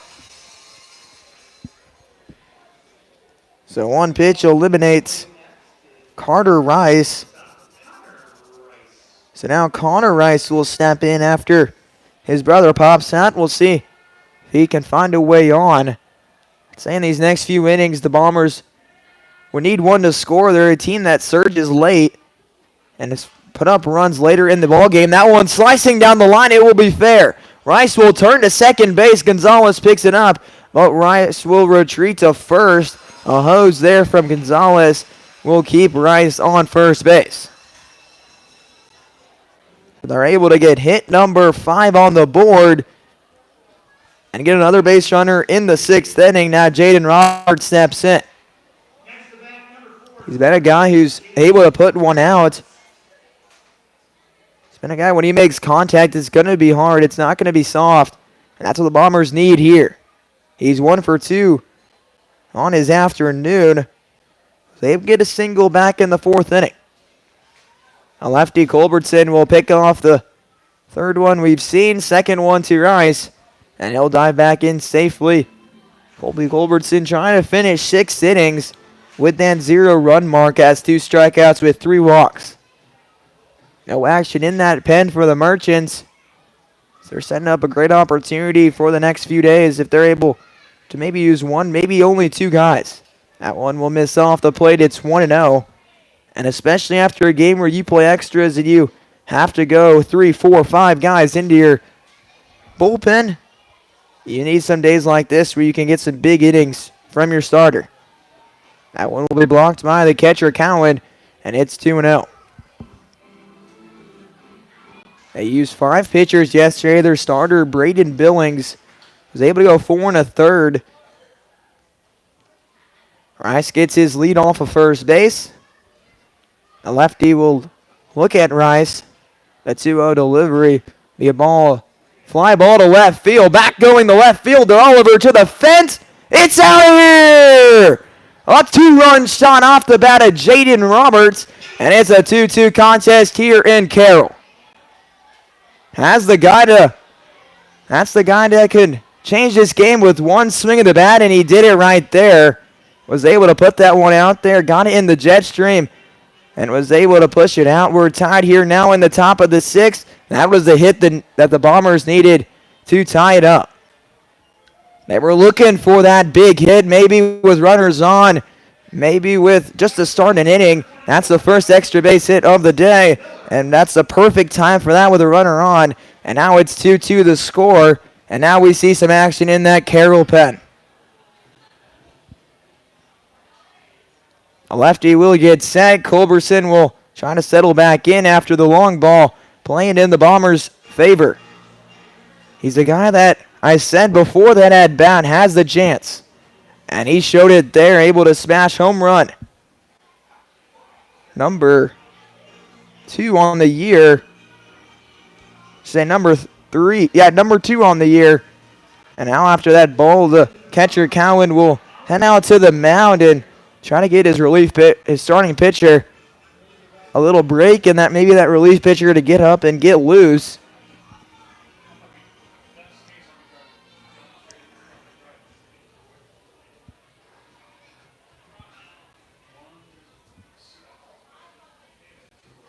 Warming up out there is number 28. Should say there is no number 28 on the sheet, so maybe a new guy debut. Maybe it's a 26. Right now there's a pole guarding it, so maybe a 26, Zach Turpin. He's had 9 appearances on the year, so maybe a guy, they know what they can get out of him and he can go produce. That ball will be given to the lefty there for a strike. Cowan doing a good job of framing that outside fastball. So 2-1 the count, 1 out. Miller trying to find a way on and possibly take the lead here in the top of the 6th inning. And that one will get away. The dirt used there, and now we see Martinez moving around, possibly having to make a big decision. Do they keep that lefty in there? He was smooth sailing through 5 1/3. This second out in this top of the 6th inning comes after a 2-run shot from Jaden Roberts. A 3-1 delivery home will be ball swung on and missed there by Chris Miller. And we're full at 3-2. Chris Miller 1 for 2 on the day. Had a single back in the first inning, flew out in the third.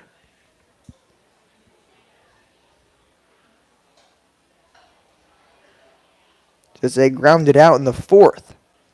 That ball will be hit out of play, and we're full 3 balls and 2 strikes.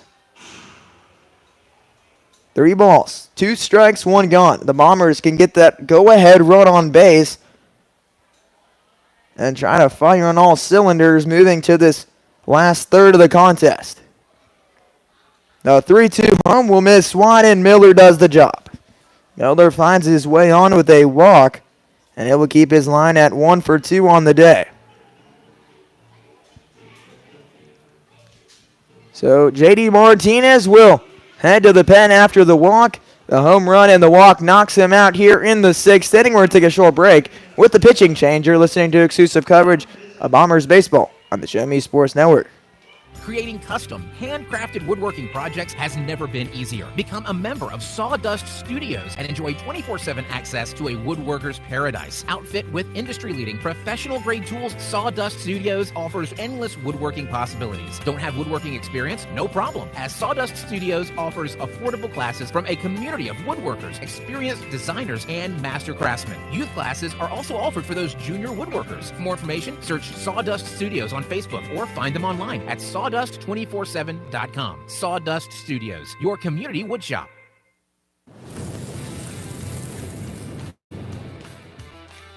We are State Tech. We are hands-on education. When you choose the #1 two-year college in the country, you know you will be ready for your career. That's why at State Tech we say, from the classroom to your career, we are the employer's choice. We are State Tech. One of the Carroll Merchants, head of the pen, Zach Turpin, the man on the mound, coming in with 1 out and a runner on first base, was just resting about 5 minutes ago, and all of a sudden shot up and he's in the ball game.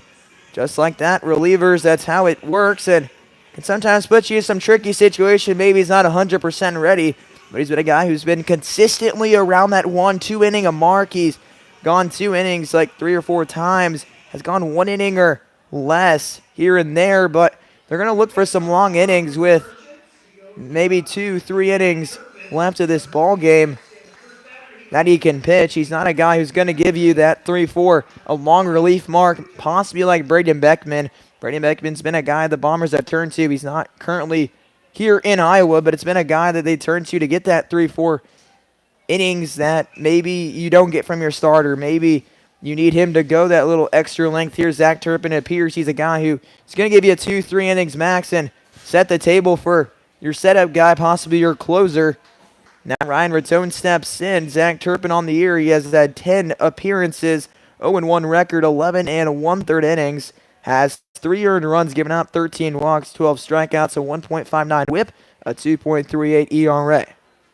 The 0-1 to Rattone. Ground ball hit to the right side. The first baseman, a spin move, throw to second base. Espinal returns the throw. And there it's dropped, but Rattone will get there either way safely. And there's 2 outs on the board on the fielder's choice. So it exchanges 2 on. 1 on to 1 on. With Caden Paxton at the play, a ground ball double play and a ground ball in the 5th inning just for 1 out. That led off the 5th inning. So we'll see if Rattone's on the move here. A new guy in. We've not seen what his timing's like, how his late kick's like with runners on. Maybe that's something you pick up here after you had a small glimpse with a runner on first base. Chris Miller walked, that ending the day for the left-handed pitching Colby Culbertson. That one will miss off the plate. It's a 1-ball, 1-strike call. Colby Culbertson, 5 1/3 innings, gave up 6 hits, 2 earned runs, 4 walks, had 2 strikeouts, both being swinging. The 1-1 delivery. The ball drilled to left field. Oliver makes his way over there. He's able to have a good read on it and catch the ball off the bat of Paxton. A 2-run shot off to Jaden Roberts ties this ball game up, and the Bombers are back in it. It's 2-2. You're listening to exclusive coverage of Bombers baseball on the Show Me Sports Network. At the Tin Roof Monogram and Gift, we know a gift is more than a box or a bag with a pretty bow. A gift is the lifetime of love that you share. It's friends who grow as close as family. It's moments and milestones, both big and small. Whether receiving or giving, a gift brings joy and happiness. That's why, since 2018, we've made it easier to gift for those you love. Stop by the Tin Roof Monogram and Gift at 108 Corporate Lake Drive in Columbia or call 573-443-4438. Let us help you find that perfect gift for every occasion. Hello, Blake Gazaway here with the Show Me Sports Network. I've had the opportunity to have some amazing calls, including overtime touchdowns, walk-off home runs, and buzzer-beating baskets. But I've answered another call. That's to serve my community as a volunteer firefighter. Stop and think what would happen if your home or property caught fire and no one was there to put it out. Every day, volunteer firefighters not only save lives and property, but also respond to other emergencies. Nearly 2/3 of our nation's fire departments are manned by volunteer firefighters. And because of this, we simply need more volunteers to step up and answer the call. Stop by or contact your local fire department and see how you can become a volunteer firefighter today. I answered the call to serve my community. Will you?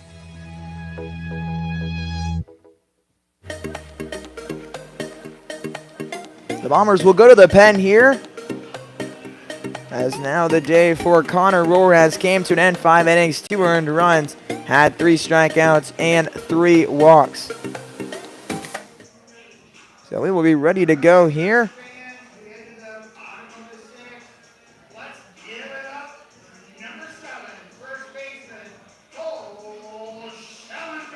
So Cole Schellenberger will step in.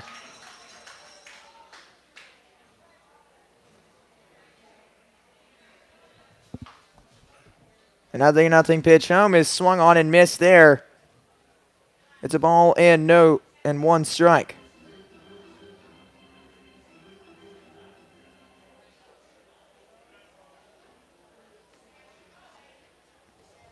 The left-handed pitching Hardy Dugan into the contest. This will be his 4th appearance on the year, and they'll see what they can get out of him. No stats recorded in the Mink League, with the ever-changing numbers and stats on the book. The 0-2 will be in there for a strike, and he gets the strikeout. Schellenberger goes down looking, and it's the first strikeout on Dugan's day.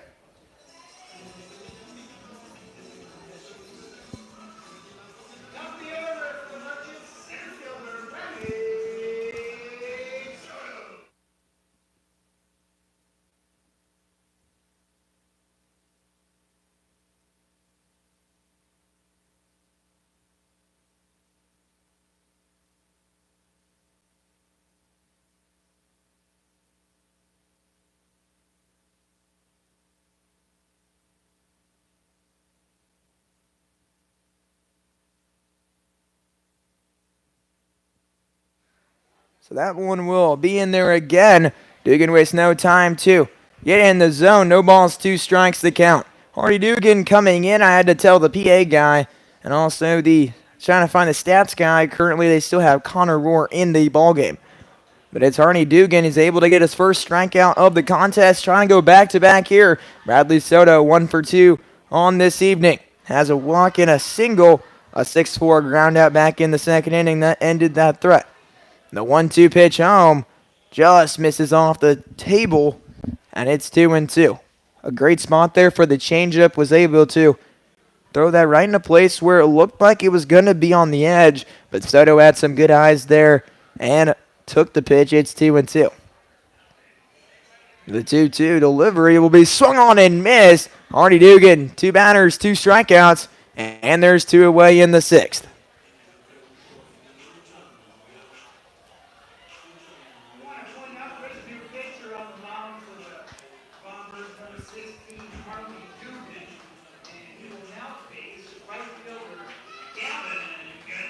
So Gavin Gonzalez steps in, 1 for 1 on his evening. Has a single back in the 4th and scored in the 3rd. A hit by pitch and a run scored, a walk in the 1st inning. That one will be taken. It's 1-0. He was able to rip one down the line. Some running miscues caused that not to score a run and would have been a stand-up double for sure. Some ballparks, maybe a triple. That will be a check swing that gets through the wickets of Vickers. It's 2-0. They'll appeal down to first base, and they'll say he doesn't go. It's one of those things that when I caught back in the day, I treat it like a goalie. You don't want to let anything past you. Obviously, with nobody on, it's not that big of a deal, and you might try to steal more strikes there, but with the runners on, you have to treat it like a goal, basically. Each base getting you one closer to a run. The 2-0 will be a ball hit to the right side. And Gonzalez will reach on a single. A diving effort there from Paxton. He's not able to get a full grasp of it, then thrown into the infield. But no advancement there from Gonzalez as Miller is able to knock it down. 2 for 2 is Gonzalez. With 2 away, he's able to reach.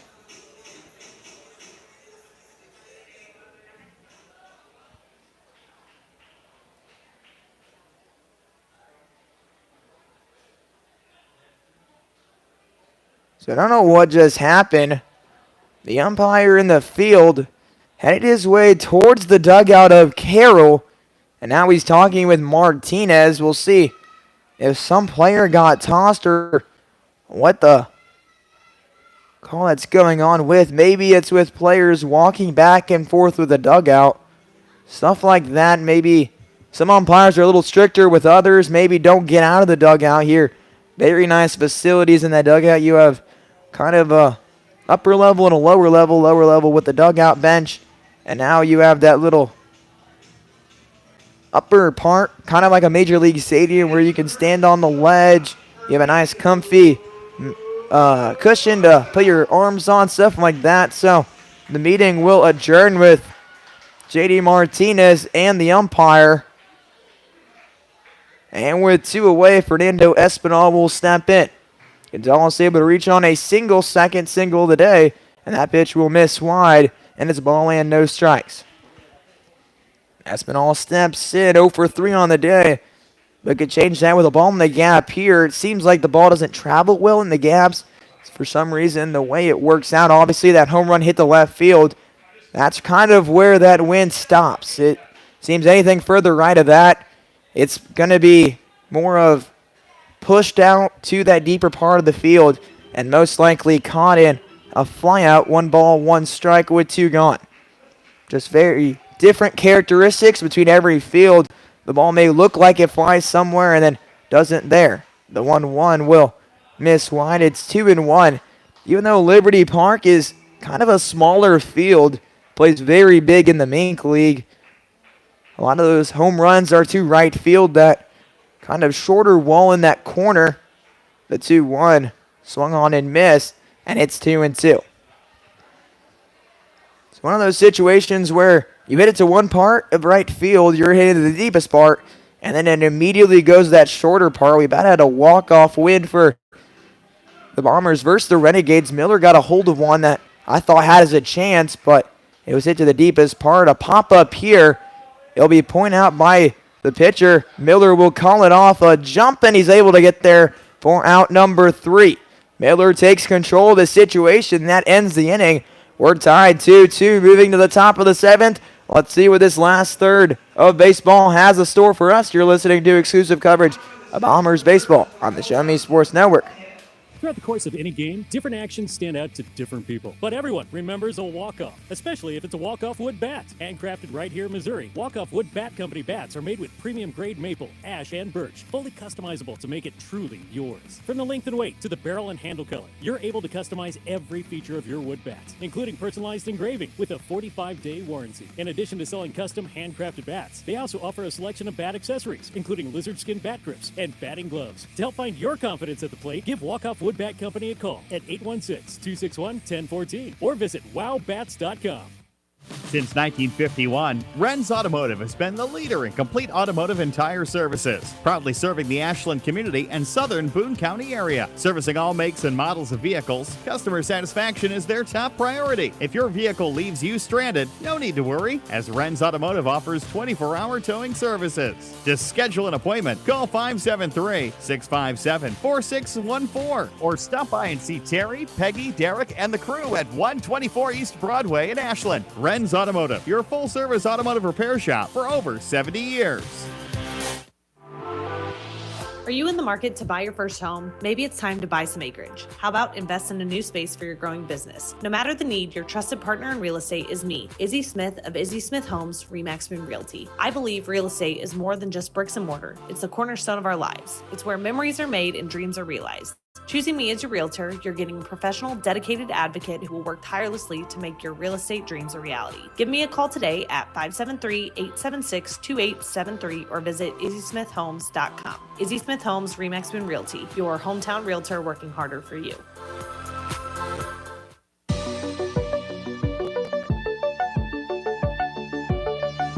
We make our way to the top of the 7th inning. Bad news for you Bombers fans. The Navigator Griffins currently lead the Jefferson City Renegades by a score of 5-2. A must-win game here. Lance Vickers lays down a bunt. He's hustling to first base, and the throw will just beat him there. A quick transition there for Zach Turpin for out number 1.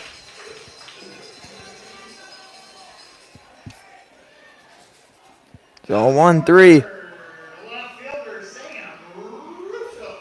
1-3 put out for out number 1. A nice play there. Quickly getting off the mound, fielded it and ripped it to first base and was able just to beat Lance Vickers by a step or 2. The Renegades gave up 5 there in the 4th inning. They're now in the bottom of the 5th inning, and 5-2 the score. The Renegades are a team that's trying to keep that 4th spot. Obviously, if the Merchants are able to win a couple versus the Bombers and win versus the St. Joseph Mustangs, there might be a situation where they climb over them. That ball, a soft ground ball that catches the lip on the mound. It will be moved, and they will just be out there. So a weird hop there. No problem for Fernando Espinal. And there's 2 gone in the 7th.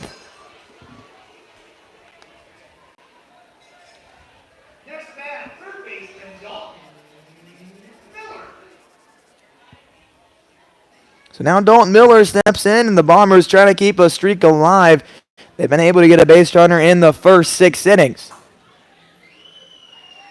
The 0-0 pitch from the righty will miss. It's 1-0. Dalton Miller on the day has reached once. That coming in a single in his first time around. A walk in the 3rd inning and a strikeout in the 5th. 1 for 2, and he can add on to the night. Find a way to reach on. The 1-0 fouled back, straight back, and it's 1-1.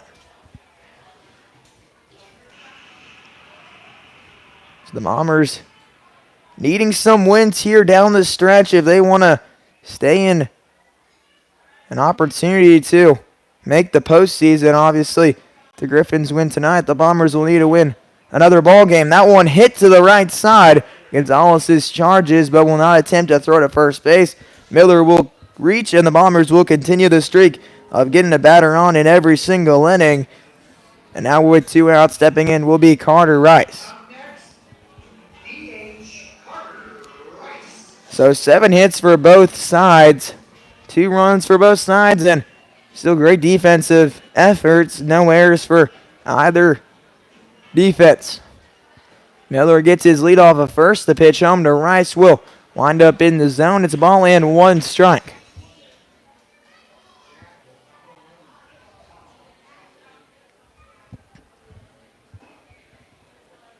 So the 0-1 from the righty Turpin into the ball game will be swung on and missed. It's 0-2. Turpin had a quick time to warm up. Came in after a walk to Chris Miller, but really after the 2 runs shot off the bat of Jaden Roberts. The 0-2 home will be a fly ball hit. Oliver will be racing back, looks at the back of the fence. It won't be close, and he'll catch it to end the inning. But it's still solid contact, and we'll see if the Bombers can add on in the top of the 8th. For now, we're moving on to the bottom of the 7th inning and getting stretched out here in Carroll, Iowa. 2-2 on a score. You're listening to exclusive coverage of Bombers baseball on the Show Me Sports Network. Are you in the market to buy your first home? Maybe it's time to buy some acreage. How about invest in a new space for your growing business? No matter the need, your trusted partner in real estate is me, Izzy Smith of Izzy Smith Homes, Remax Boone Realty. I believe real estate is more than just bricks and mortar. It's the cornerstone of our lives. It's where memories are made and dreams are realized. Choosing me as your realtor, you're getting a professional, dedicated advocate who will work tirelessly to make your real estate dreams a reality. Give me a call today at 573-876-2873 or visit izzysmithhomes.com. Izzy Smith Homes, Remax Boone Realty, your hometown realtor working harder for you.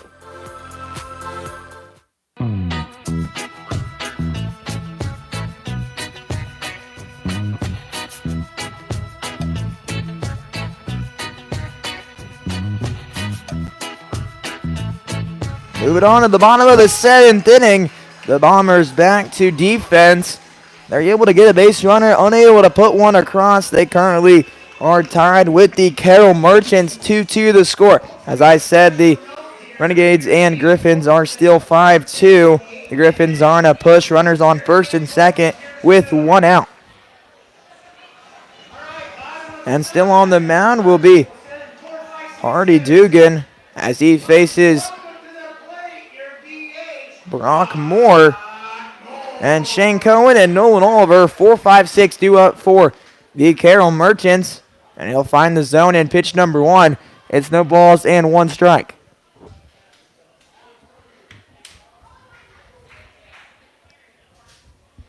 And nothing in 1 pitch will wind up out of play. And that will make the count 0-2.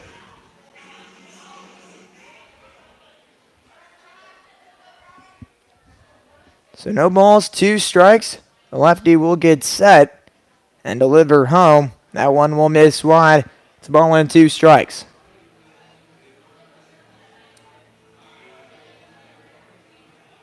We did see some action in the bullpen for the Merchants. Some guys getting loose. Now I say getting loose as in playing catch. I never actually saw a pitch thrown to a catcher in the squat, so they will probably be going back to the right-handed pitcher. You never know what happens as that one makes the count 2-2. Zach Turpin coming in 1 2/3, 1 hit, no runs given up, no walks. The full count delivery from the lefty will be there on the outside edge, called for strike number 3, and just like that, is able to get strikeout number 3 on his afternoon, and there's 1 gone in the 7th. So now stepping in will be Shane Cowan. Cowan currently trying to find his way on, and the first time, maybe an extra base hit. Got a single in the 3rd inning, later scored, got a walk in the 5th, and a 6-4 ground out. Trying to see if he can get a first hit in this inning, and possibly the first extra base hit for the Carroll Merchants. They actually had one earlier in the ball game with Nolan Oliver coming with a double in the 3rd inning, but have not had anything further. They've had a couple of singles. Have they gone later in this? It seems like Vickers has a quality scouting report here. He's been able to find a way to keep the hitters off balance, and Hardy Dugan executing the spots. The 1-1 will miss just outside, keeping him on the border, and it's 2-1. So the Griffins will not be in action tomorrow.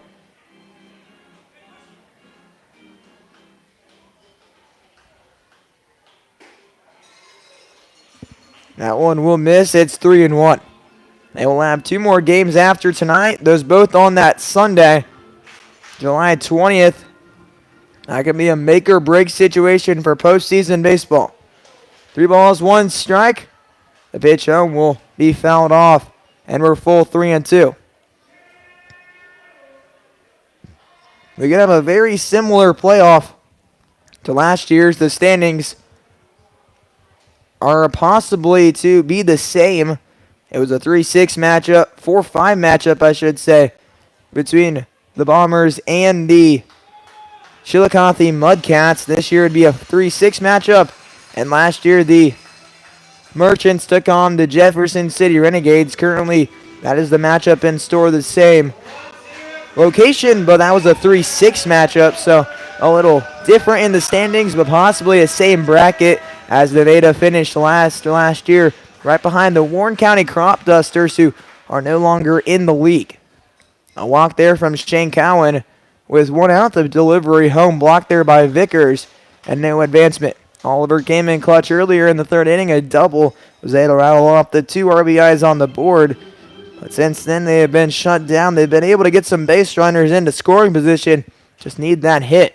That one will be fouled off and out of play. It's a ball and 1 strike. And also could be a thing that favors the Bombers if the Renegades are able to maybe clinch that 4th spot we may be feeling that there's a chance that that game might be a throwaway game for the Merchant side of things. That 1-1 pitch is blocked there by Vickers. He kicks it around.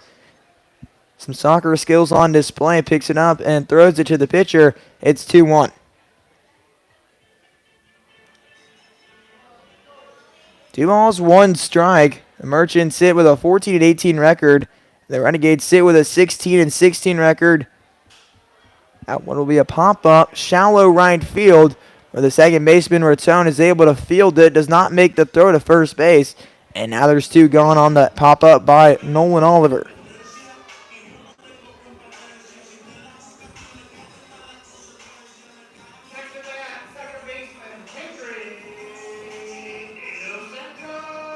So now Kendra De Los Santos steps in, and he steps up with 2 outs on the board.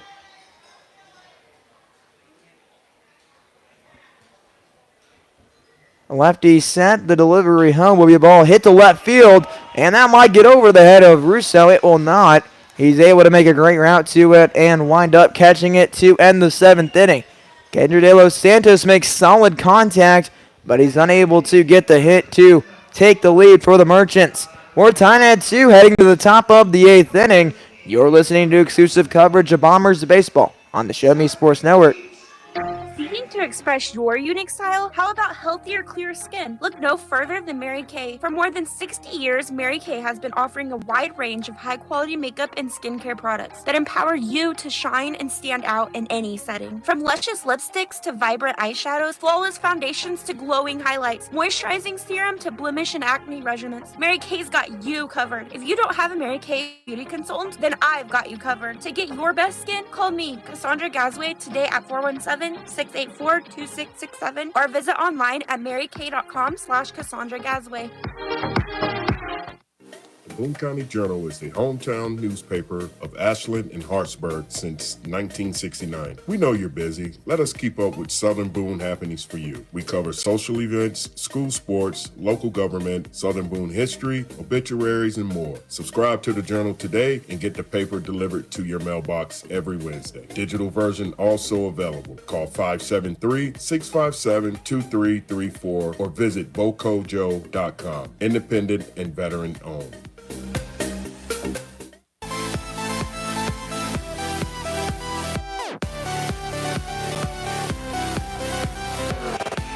We're on the move, top of the 8th we go, and back on the mound for the Carroll Merchants. Zach Turpin, the righty, getting loose out there and ready to go.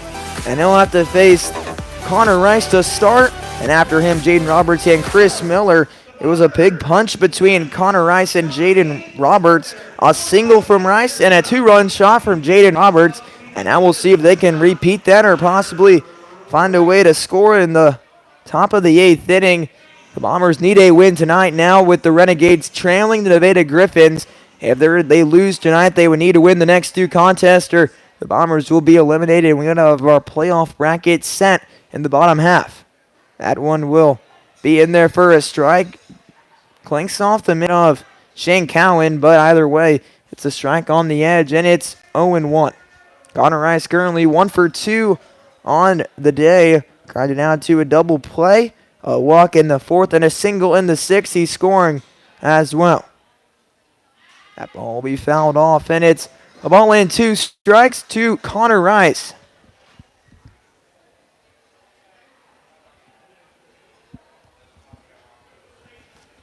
No balls. 2 strikes. The righty set. Fires home. That one will be fouled off, and it sticks at an 0-2 count.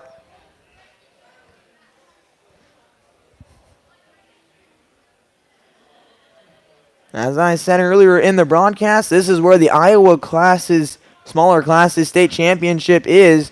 That one will be a line drive hit right at the left fielder, Oliver, and he will capture that for out number 1. So that state tournament will begin on Monday with the smallest class beginning, and then we'll move our week into the bigger classes here. Not know where the big class state championship is. I know this because I was actually at Clarinda, Iowa, and they had a possibility for their baseball team to make it, so I was trying to learn all the new information they have to offer here in Iowa. Bunch shown there by Roberts. He pulls it back. It's 1-0. 2 for 3 on the night, 2 RBIs. Has himself a home run along with a single. And we'll see if he can put one in the gap here and try to spark these Bombers to get one more and take the lead. That one will be swung on and miss. It's 1-1. The lights officially turned on in Carroll. With nobody warming up in the bullpen, they're going to stick with the righty. It's been smooth through 2. And that one will miss. It's 2-1.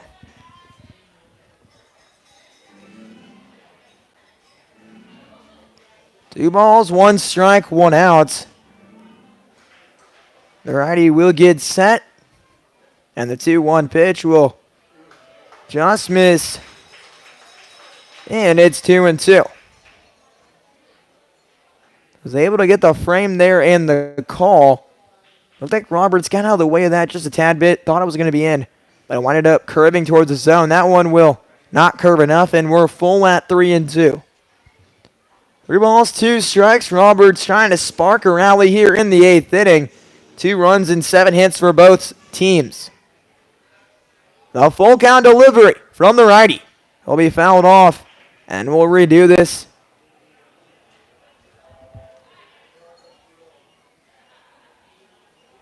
Now it's starting to be a situation where how far can the Bombers get into their bullpen? How many counts can you work where they have to go a couple more relievers? They did use a few yesterday, so. And the Bombers are coming off a little break. 1-2. Oh, yeah, ball sky to left field. Oliver will not need to move much here. He's able to catch it for an out. And there's 2 outs in the top of the 8th. Just got under that.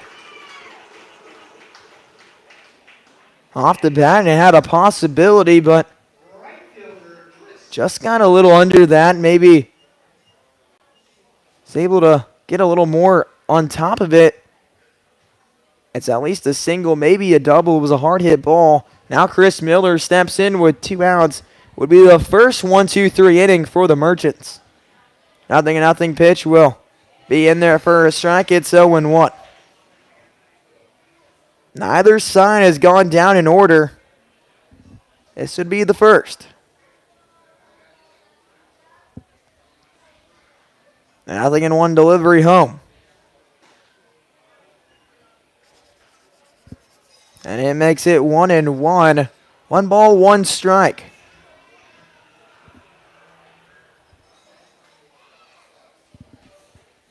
The 1-1 will miss as well, and it makes it 2-1. Miller ahead in the count now. After taking some pitches, we'll see if maybe Turpin gives up his first walk of the afternoon. Has 0 Ks, 0 earned runs. He'll get a swing and a miss there, and we're 2-2.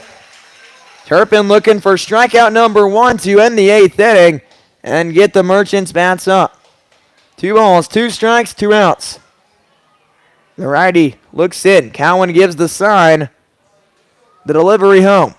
Swung on and miss. A 1-2-3 inning in the top of the 8th. Turpin delivers for the Merchants. Now we'll see what the bats can do as you're listening to exclusive coverage of Bombers baseball on the Show Me Sports Network. Seeking to express your unique style? How about healthier, clear skin? Look no further than Mary Kay. For more than 60 years, Mary Kay has been offering a wide range of high-quality makeup and skincare products that empower you to shine and stand out in any setting. From luscious lipsticks to vibrant eyeshadows, flawless foundations to glowing highlights, moisturizing serum to blemish and acne regimens, Mary Kay's got you covered. If you don't have a Mary Kay beauty consultant, then I've got you covered. To get your best skin, call me, Cassandra Gazway, today at 417-684-2667 or visit online at marykay.com/Cassandra Gazway.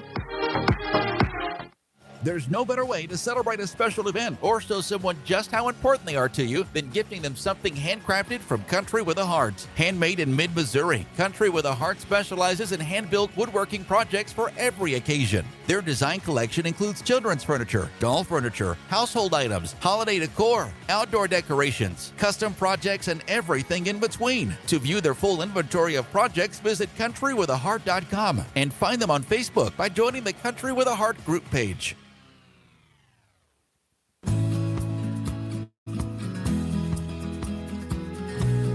It took some work, but the Renegades put one in across in the top of the 6th inning. And that score now 5-3 with the bases loaded and an opportunity to tie it up. We'll see what happens. They just changed their pitcher. It's the David Griffins. If they lose tonight, the Bombers would get ahead of them. I'm sorry if you don't really focus on the other games on the day, but if you want to be focused on the other games and do a little double screen action, the Renegades broadcast is on the Show Me Sports Network as well, so you do a little double meek action. The nothing in one pitch will be fouled off, and it's 0-2. Those two teams chasing that last spot in the playoffs. If you make the playoffs, anything can happen. As we've seen, you can just get one good start out of a guy, maybe go 8 innings, you know? Guy that you're not expecting to go 8 innings, and then all of a sudden, you win yourself a playoff game, you rattle maybe the bats the next game, you win the second game, and then it's a best of 3, and anything can happen in the postseason. Maybe you find a day where the other team's off, and you just won the Mink League Championship. So anything can happen, and that's what the Bombers will need tonight. They need the Nevada Griffins to lose, and they need to find themselves a win here. No balls, 2 strikes to Oliver. Will be a chopper back up the middle, a high chopper. Rice has to wait on it, fires to first base. A pick there, attempt there by Paxton, but he's not able to complete it, and that will be a base runner there for Carroll. And now we'll see a pitch hitter coming in for the Carroll Merchants as Jack Lutheran, the first baseman, steps in.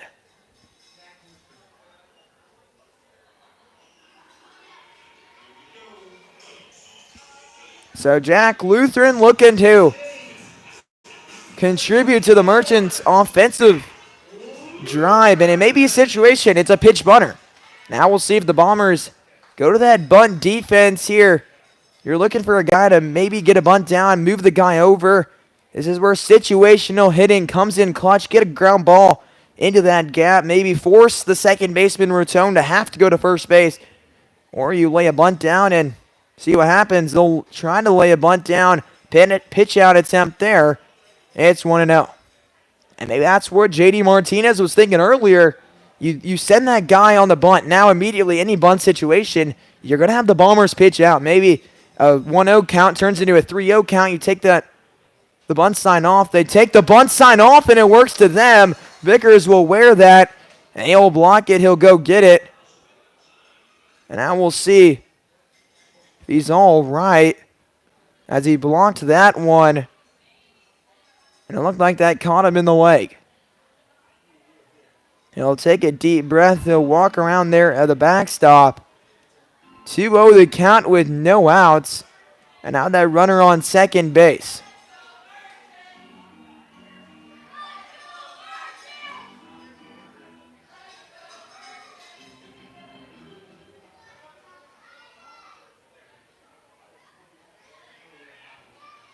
So 2 balls, no strikes, and now they're going to take that last meeting, talk it over, and give a chance for Vickers to take a deep breath along with Hardy Dugan. So they look to close this inning right where they left it, 2-2 the score.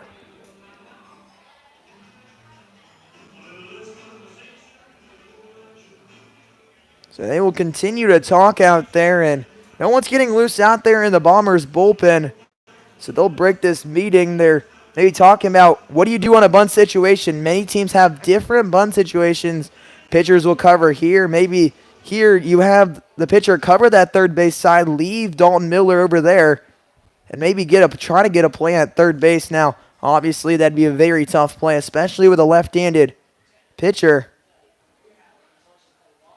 So 2-0 the count. We'll see if we see a bunt here. They take the bunt sign off, and it will be in there and swung on and missed for a strike. 2-1 the count. So 2 balls, 1 strike. Runner on second base. A left-handed pitching. Hardy Dugan looking to strand the runner. 2 balls, 1 strike. The pitch hitter hits one to right field, and it will drop in front of Miller. He fields it, fires it in quickly. But a no-out single and runners on the corners for the Carroll Merchants. And now this is where Drake Miller, You have to decide, do you go infield in here, concede that run to second base, and now we'll see a meeting here by Drake Miller. To say no, he's going to tell him to cut the run. So no, he's going to tell the middle to not. So the middle to play halfway here. So you can still roll up the double play if necessary. But you're kind of going for, if you can, go home.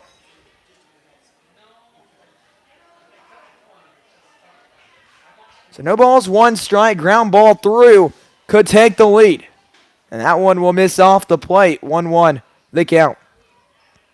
And it's not a free bag versus Vickers. You want to get a good jump.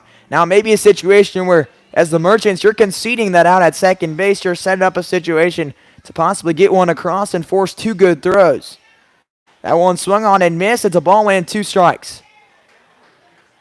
This would be a big situation for a strikeout. You want to strike out here, pop up something that doesn't force a ground ball and a throw. 1 ball, 2 strikes. Dugan set, he'll look to first.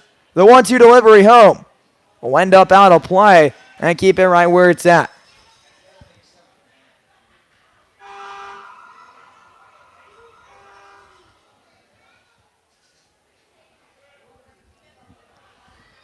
So we're going back to a 1-2 count. The lefty fires home. That one misses away. It's 2-2.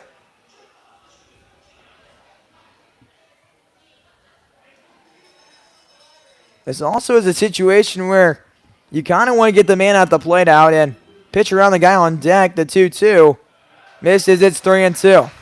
On deck, Gavin Gonzalez, most doubtably their best hitter in their lineup, and you do not want to face him. Currently 2 for 2 on the day.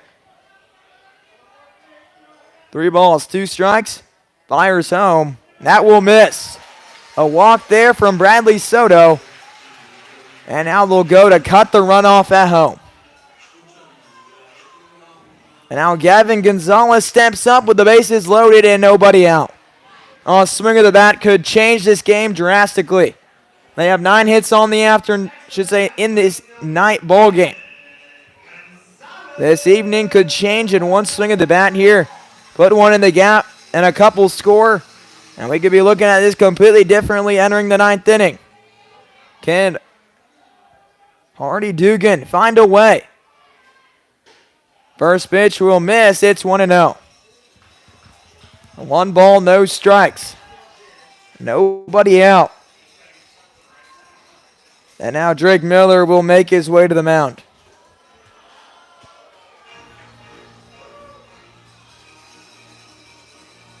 The bases are loaded for Gavin Gonzalez. A big mound visit here. And no one warming up. They're going to stick with the left-handed pitcher,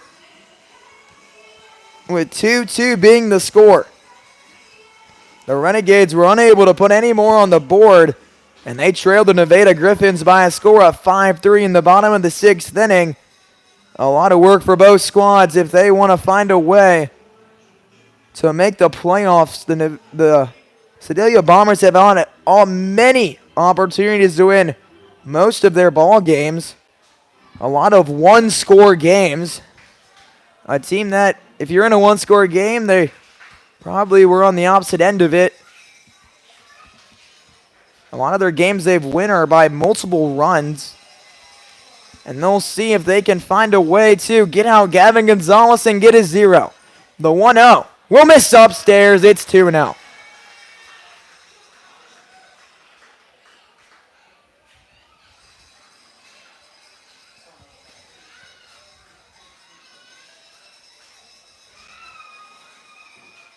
The Bombers have only won 2 one-run games. The 2-0 will miss. It's 3-0.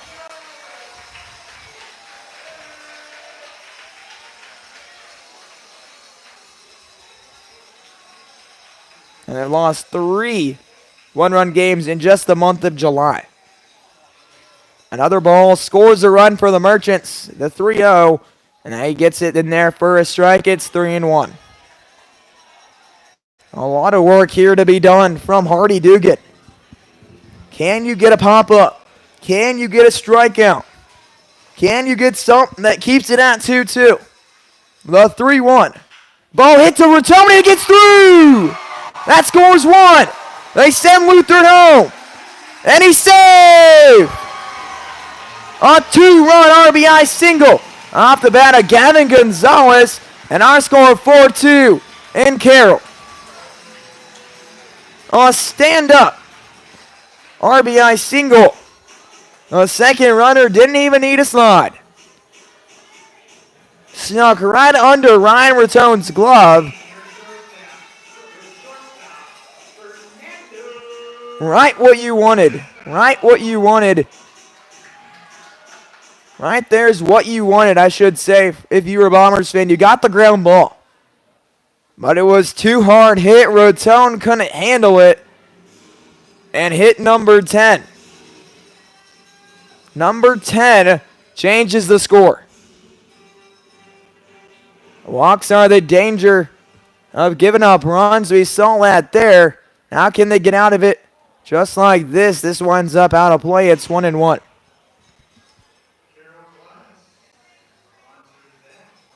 If the Nevada Griffins win tonight, they're set up for a chance to clinch the playoffs with just one more win out of their next 2 games. The 1-1 delivery home will be blocked there by Lance Vickers. It's 2-0.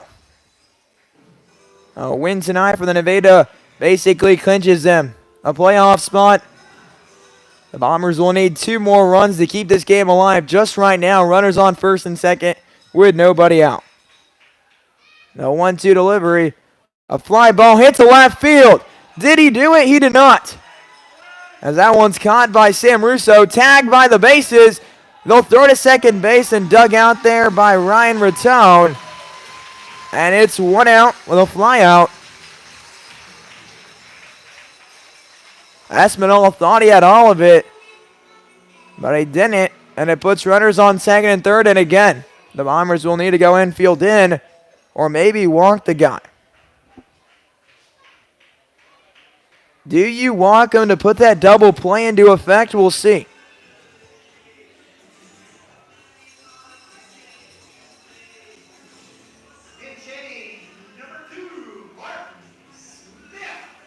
So Martin Smith comes into the ballgame as a pitch hitter,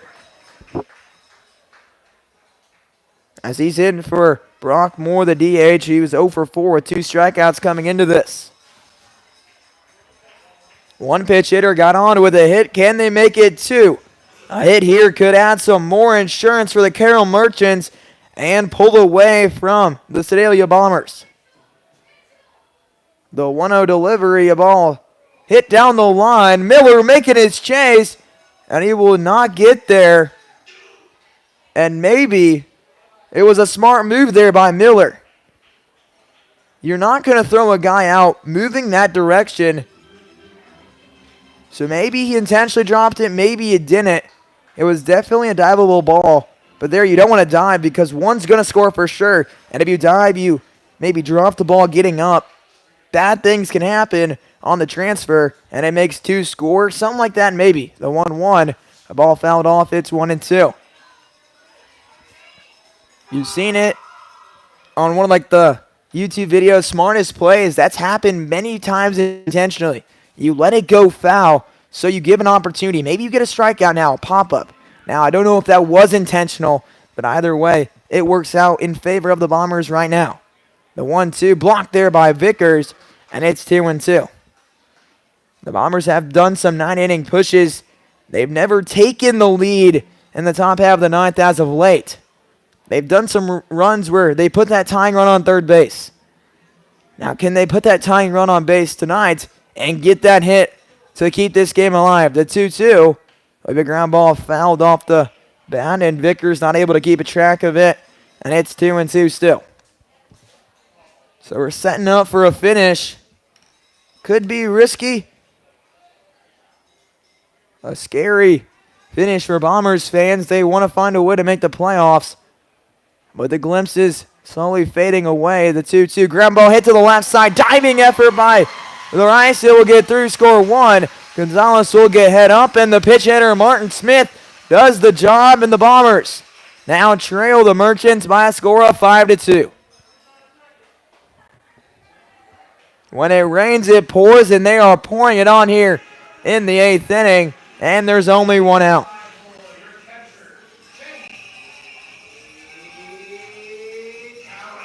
So Shane Cowan steps in, and now we'll see some relief out there in the Bombers' bullpen.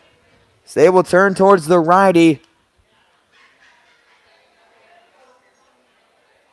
And not what you want to see. The Griffins now lead by a score of 7-3. And the Bombers, now chances of making the playoffs, are going down the drain.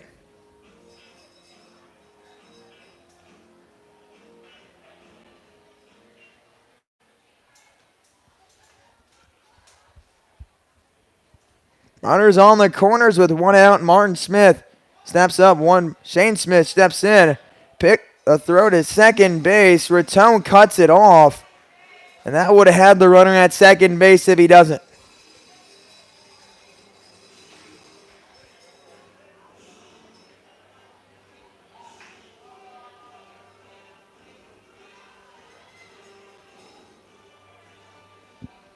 So 1 ball, 1 strike, 1 out. Runners on second and third.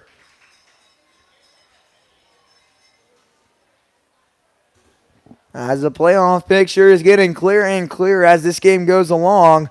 That one misses upstairs. It's 2-1. Now what's not clear is the home team on that 4th seed.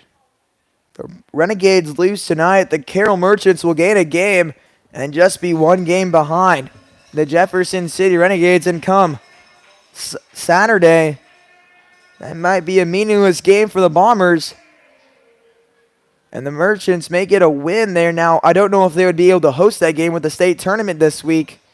Maybe a situation they have to work out. Maybe they find a field closer to them, because that 5.5 hour, 6 hour drive to Jefferson City definitely puts a toll on your body. We've seen this with Sedalia today, and now we'll see if they can find a way to keep it at a 5-2 deficit.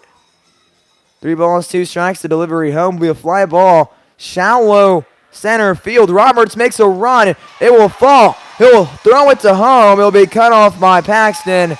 And 6-2 the score on the RBI single by Shane Cowan.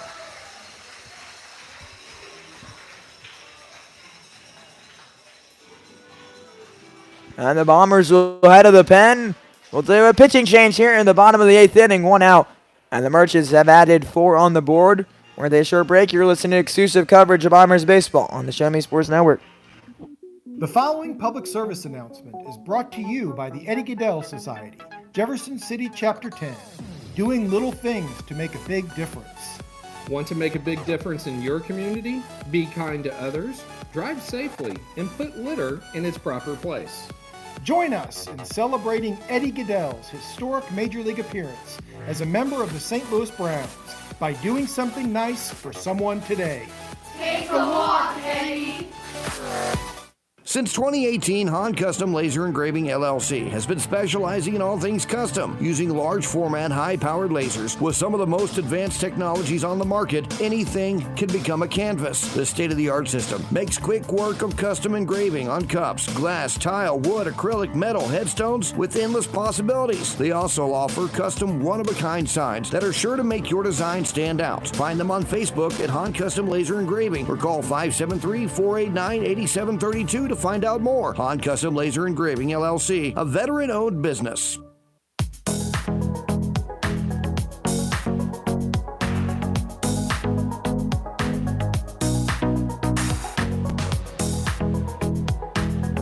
We're on the move, the bottom of the 8th. And the Bombers are stunned here in the bottom of the 8th inning. 4 runs given up.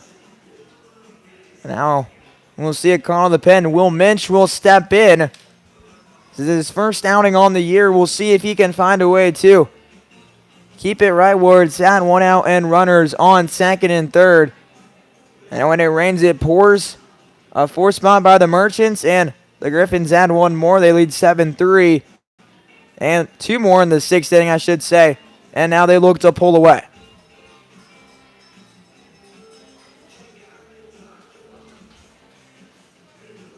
Will Mitchell will step in, the righty. Look at his Mink League debut, I want to say. Don't know if he pitched last year for the Bombers, but I want to say he did not. So, could be his Mink League debut here. And his debut is to erase the 2 base runners, I should say now, on first and second base. That single off the bat of Shane Cowan was able to scratch RBI and add 1 more onto the board. Now stepping in will be Nolan Oliver.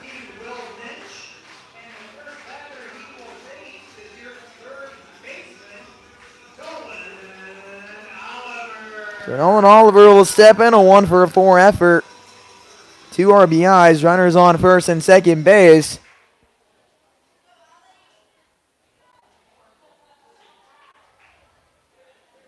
The 0-0 pitch from the righty Will Mitch.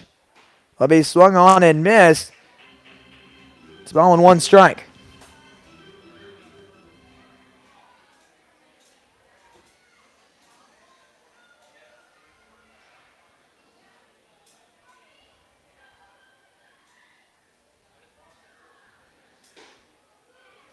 That one will miss upstairs. There's a ball and 1 strike now. Now it's one of those things, do you go back and wish you could have played the Mudcats just one more time and gave yourself one more opportunity to make the postseason? The Griffins currently looking to win back-to-back games, and then they'll just have to win 1 more, while the Bombers will have to win out in order to make the postseason. 2 balls, 1 strike from Will Mitch. Nolan Oliver already has 2 RBIs. His 1 hit coming back in the 3rd inning where he ripped himself a double to give the Merchants the 2-0 lead early on. But 4 runs here in the bottom of the 8th inning have added some insurance and made the score 2-2. And you might wonder, does this longer inning make them go to the pen here, or do they keep the righty that's been carving Zach Turpin into the game? The 2-2 will miss upstairs. It's 3-2. This is Turpin's longest appearance so far this year.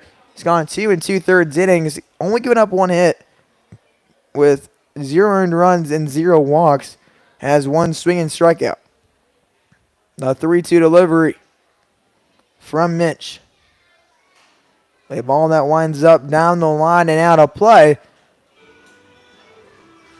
And we'll stay at a 3-2 count.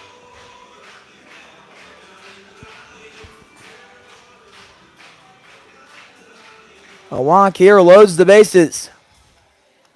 And be a big strikeout opportunity here for Will Mitch, or he can find a way to get a double play ball. 3 balls, 2 strikes. The righty looks second, delivers home. That one will miss up and in, and Oliver will make his way down to first base.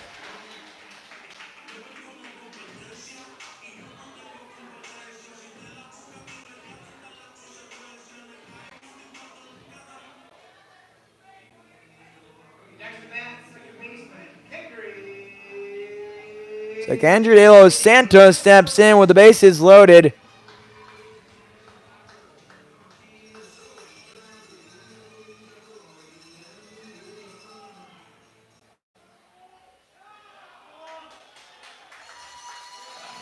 And now there's a balk by Will Mitch there. So what does he say he did?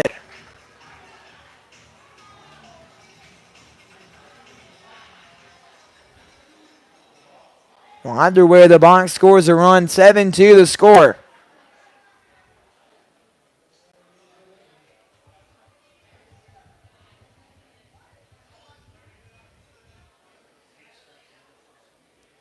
The first pitch from Will Mitch.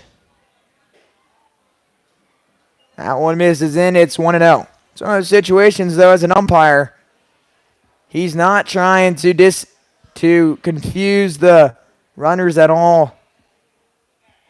The 1-0 is swung on and missed. It's 1-1. He's not trying to confuse the runners on. He's not going to pick off. And they are able to add a run there. That one misses upstairs. It's 2-1.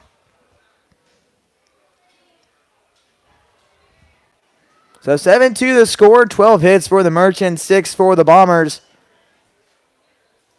The Bombers would need a miracle if they want to find themselves in the victory column here tonight. 2 balls, 2 strikes.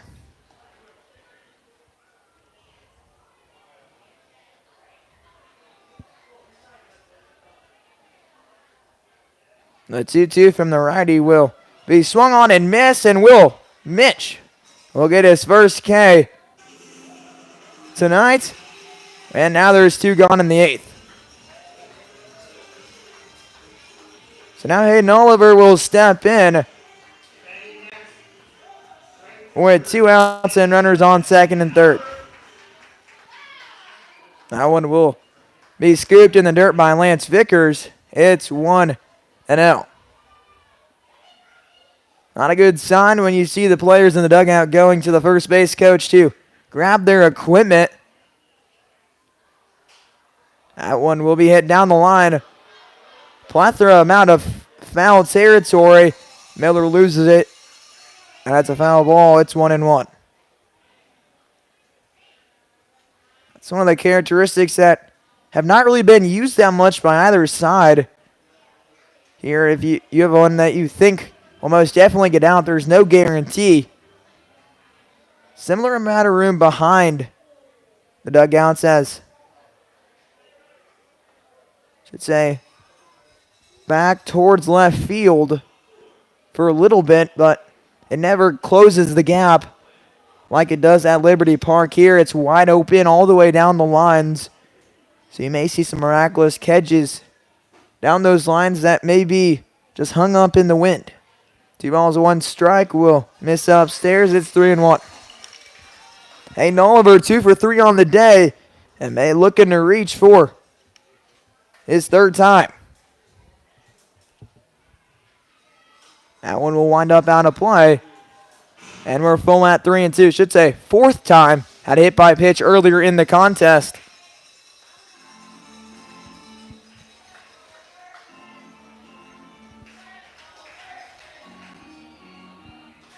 The 3-2 delivery home will miss wide. And he'll reach, he'll walk there. Loads the bases up for the pitch hitter earlier in the inning, Jack Lutheran. So he came up with just 1 runner on after Oliver was able to reach in the inning. Oliver singled. Jack Lutheran then was called upon to lay a bunt down. Well, he didn't need to. A wild pitch advanced the runner to second base, and he was able to get the single, and then since then, they've been able to pour 5 runs on in the 8th inning.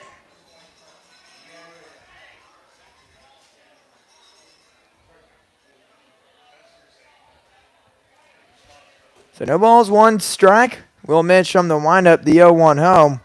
Will miss fouling out of play. It's 0-2. So 7 for the score in Nevada. The Renegades were able to strike 1 in the 7th inning.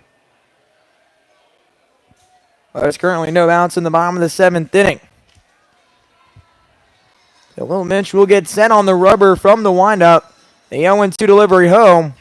Ground ball foul to the left side and will stick at an 0-2 count.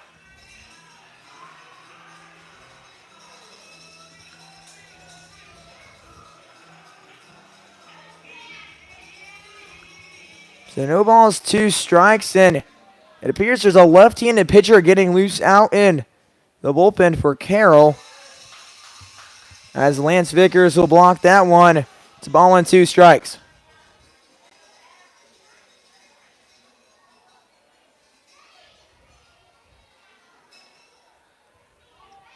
As a Bombers fan, you kind of hope they go to the pen with the dominance of the righty. That one will be hit to the right side and get through. The single there will add 1 across. They'll round again and score another. The throw to the plate, not in time.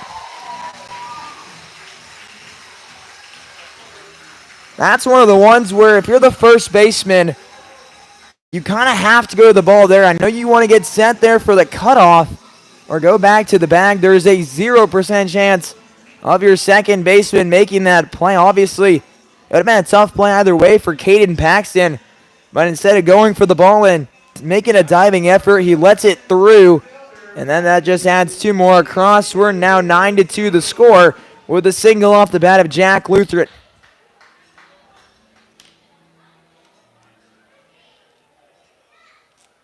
"13 hits given up. And the Bombers trail by a score of 9-2. A 7 spot in the 8th has led this. And if I were to tell you this wasn't the first 7 spot in the 8th inning, would you be I don't know if you'd be shocked, but the St. Joseph Mustangs were able to do this and able to make the comeback. There's a lot of games you can go back to and said, if we did X, Y, and Z better, we win that game. If you do X, Y, and Z better. And some of those are going to errors, but tonight they've played clean defense. 0 errors on the board. Just some nights it's not your night. The 2-0 is flown to left field with Sam Russo still going back. He'll make the catch, and that will end the contest. Almost a walk-off home run off the bat of Bradley Soto. He ends his day 1 for 3, and the Bombers need a miracle if they want to keep these playoff hopes alive. 9-2 our score heading to the top of the 9th. You're listening to exclusive coverage of Bombers baseball on the Show Me Sports Network.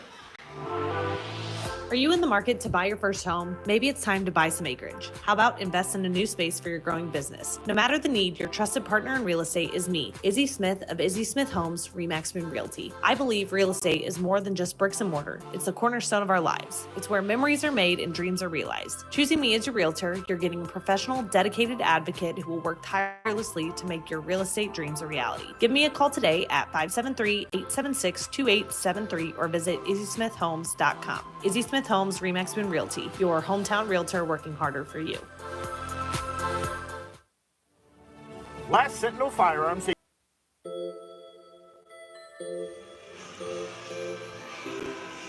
A lot of work for the Bombers side of things here as we enter the top of the 9th inning. With 7-8-9 due up, Ryan Ratone, Kane Paxton, and Lance Vickers. The tying run right now would be the 4th batter in the lineup, Connor Rice.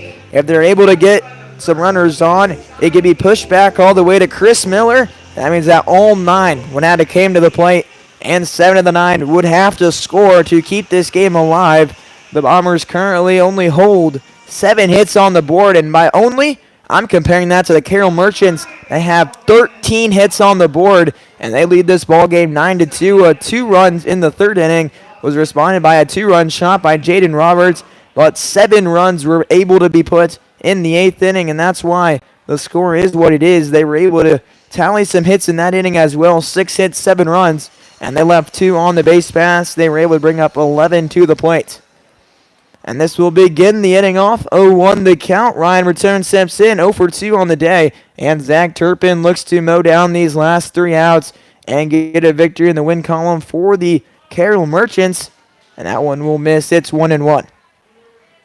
So it's one of those situations where Coach J.D. Martinez says, hey, can we go to the pen? He's like, come on, no. So he lets him stay in the contest. We'll see if Turpin's able to get the job done. He's not gone above this 2-inning mark, and we'll see if he can try to get 3 2/3 would be his final line if he's able to close it out. So 2 balls, 1 strike to Ratone.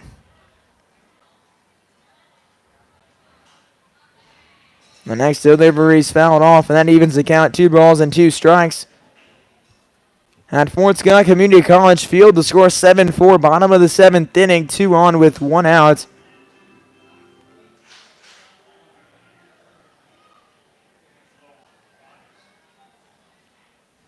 The 2-2 swung on and missed there by Ratone, and he'll go down swinging. That's Turpin's 2nd strikeout of the night, and 3rd inning now complete. And now J.D. Martinez will make his way out of there and let Turpin end on a strikeout. He's completed 3 innings of work, and that will conclude his day. We're going to take a short break as you're listening to exclusive coverage of Bombers baseball on the Show Me Sports Network.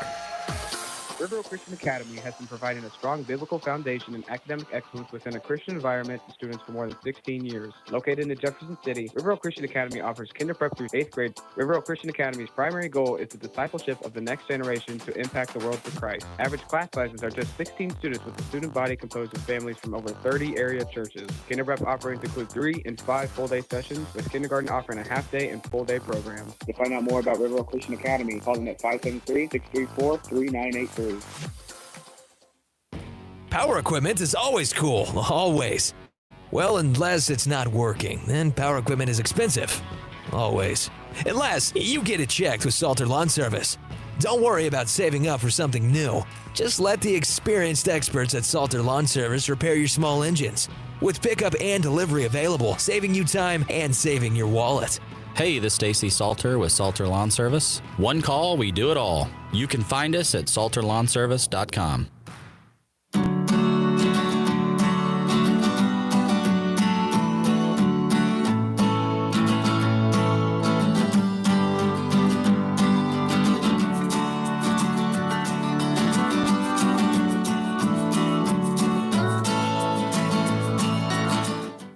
Creating custom, handcrafted woodworking projects has never been easier. All right, we're back here in Carroll as the Bombers look to make the comeback. They've already faced Yamaguchi once this year, and they'll turn to him to close this game out. Yamaguchi will come to end the ball game for Masasaki Yamaguchi. The left-handed pitcher has only completed 7 innings of work. Near those 7 innings, he's given up 14.4 ERA, gave up 3 runs and no outs in game number 1 of this meeting. Was unable to get an out, and we'll see if the Bombers can find a way to get to the right-handed hitting Yamaguchi. The important thing is this guy's not going to blow by you. He does not have the velo to do that. You have to let the ball travel gap to gap, and that will lead to success. That one is fouled off. It's 0-1.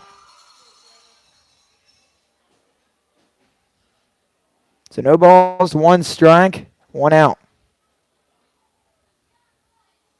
The 0-1 pitch out. Will be a fly ball hit to the first baseman, Lutheran, and he's able to trace back and get that for out number 2. Now the Bombers are down to their final out.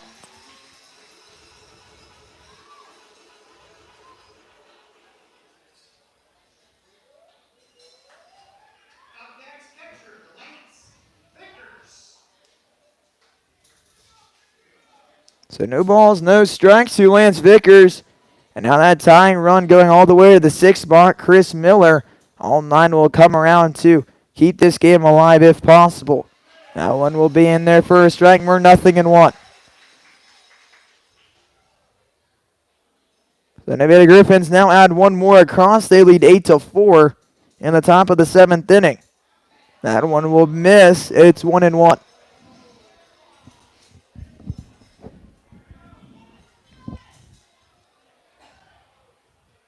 A 1-1 home from the left-handed pitching. Yamaguchi will be in there and swung on and missed there from Lance Vickers, and now the Bombers down to their final out.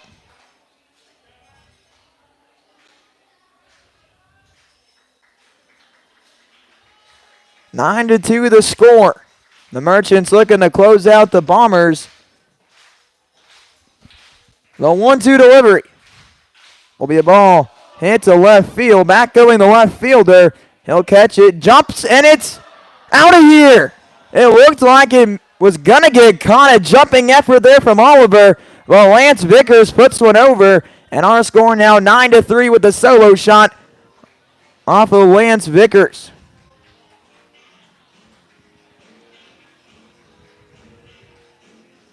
Lance Vickers able to get his first home run of the summer. And get hit number 8 on the board as they chip into this deficit. Now it's by 6. So now Sam Russo steps in 0 for 3 on the day. And they'll need that to change if they want to keep this game alive. That one will miss in. It's 1-0. It's one of those situations where I think home runs are going to be accidents to this guy. You don't want to overswing. The moment you overswing, you're going to get yourself out. And 2-0 the count. 2 balls, no strikes. The lefty looking to complete this ball game and get a win in the win column and get one game back from the Renegades. And he'll get a strike there. It's 2-1.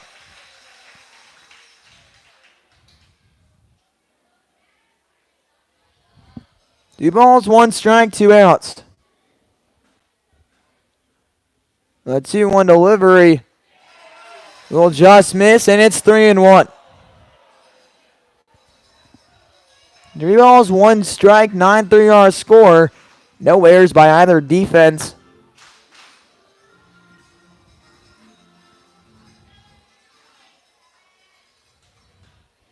The 3-1 delivery home. Swung on and missed there by Russo. And again, the Bombers are down to their final strike. 1 strike away from a Merchants victory. 3-2. 2 outs. Yamaguchi set, fires home. Ground ball hit right back up the middle. Espinal fields it in the palm. He'll throw it across, and that will finish the ball game. The Carroll Merchants win by a score of 9-3 and get one game closer to the Jefferson City Renegades, and they currently are losing to the Nevada Griffins now by a score of 10-4. The Bombers will need to win the next 2 to keep their postseason dreams alive. One more loss or one more win by the Griffins will end it, and we will move on to tomorrow. The Bombers fall by a score of 9-3. We'll go back to the scoring of this contest. This began off with a bases-loaded situation.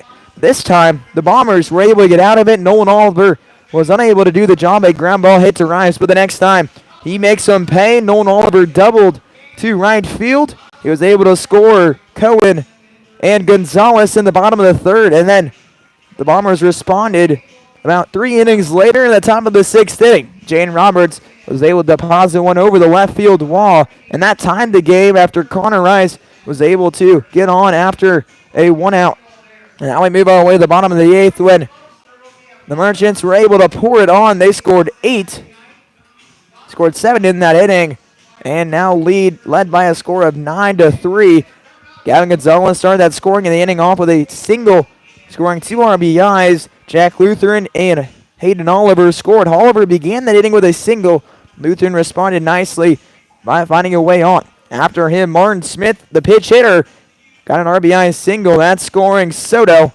And then we move to the next run scored. It was by the catcher, Shane Cohen.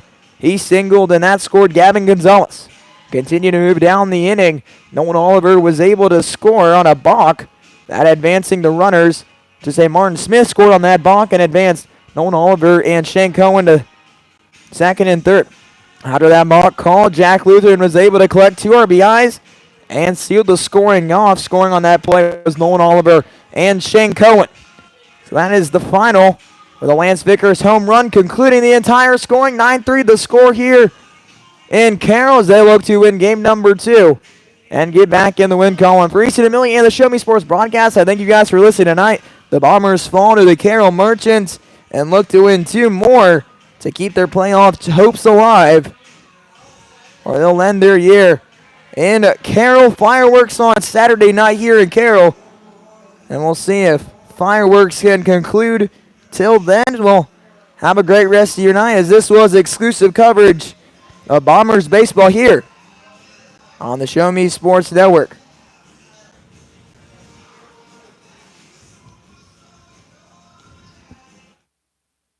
Out to different people. But everyone remembers a walk-off, especially if it's a walk-off wood bat. Handcrafted right here in Missouri. Walk-off Wood Bat Company bats are made with... Serving fans throughout the Midwest and even more around the world. This is the Show Me Sports Network. The proceeding was an exclusive broadcast property presentation of the Show Me Sports Network and was a high-fidelity, all-digital broadcast. This broadcast is copyright by the Show Me Sports Network for the private use of our audience. Any other use of this broadcast without the Show Me Sports Network's written consent is prohibited.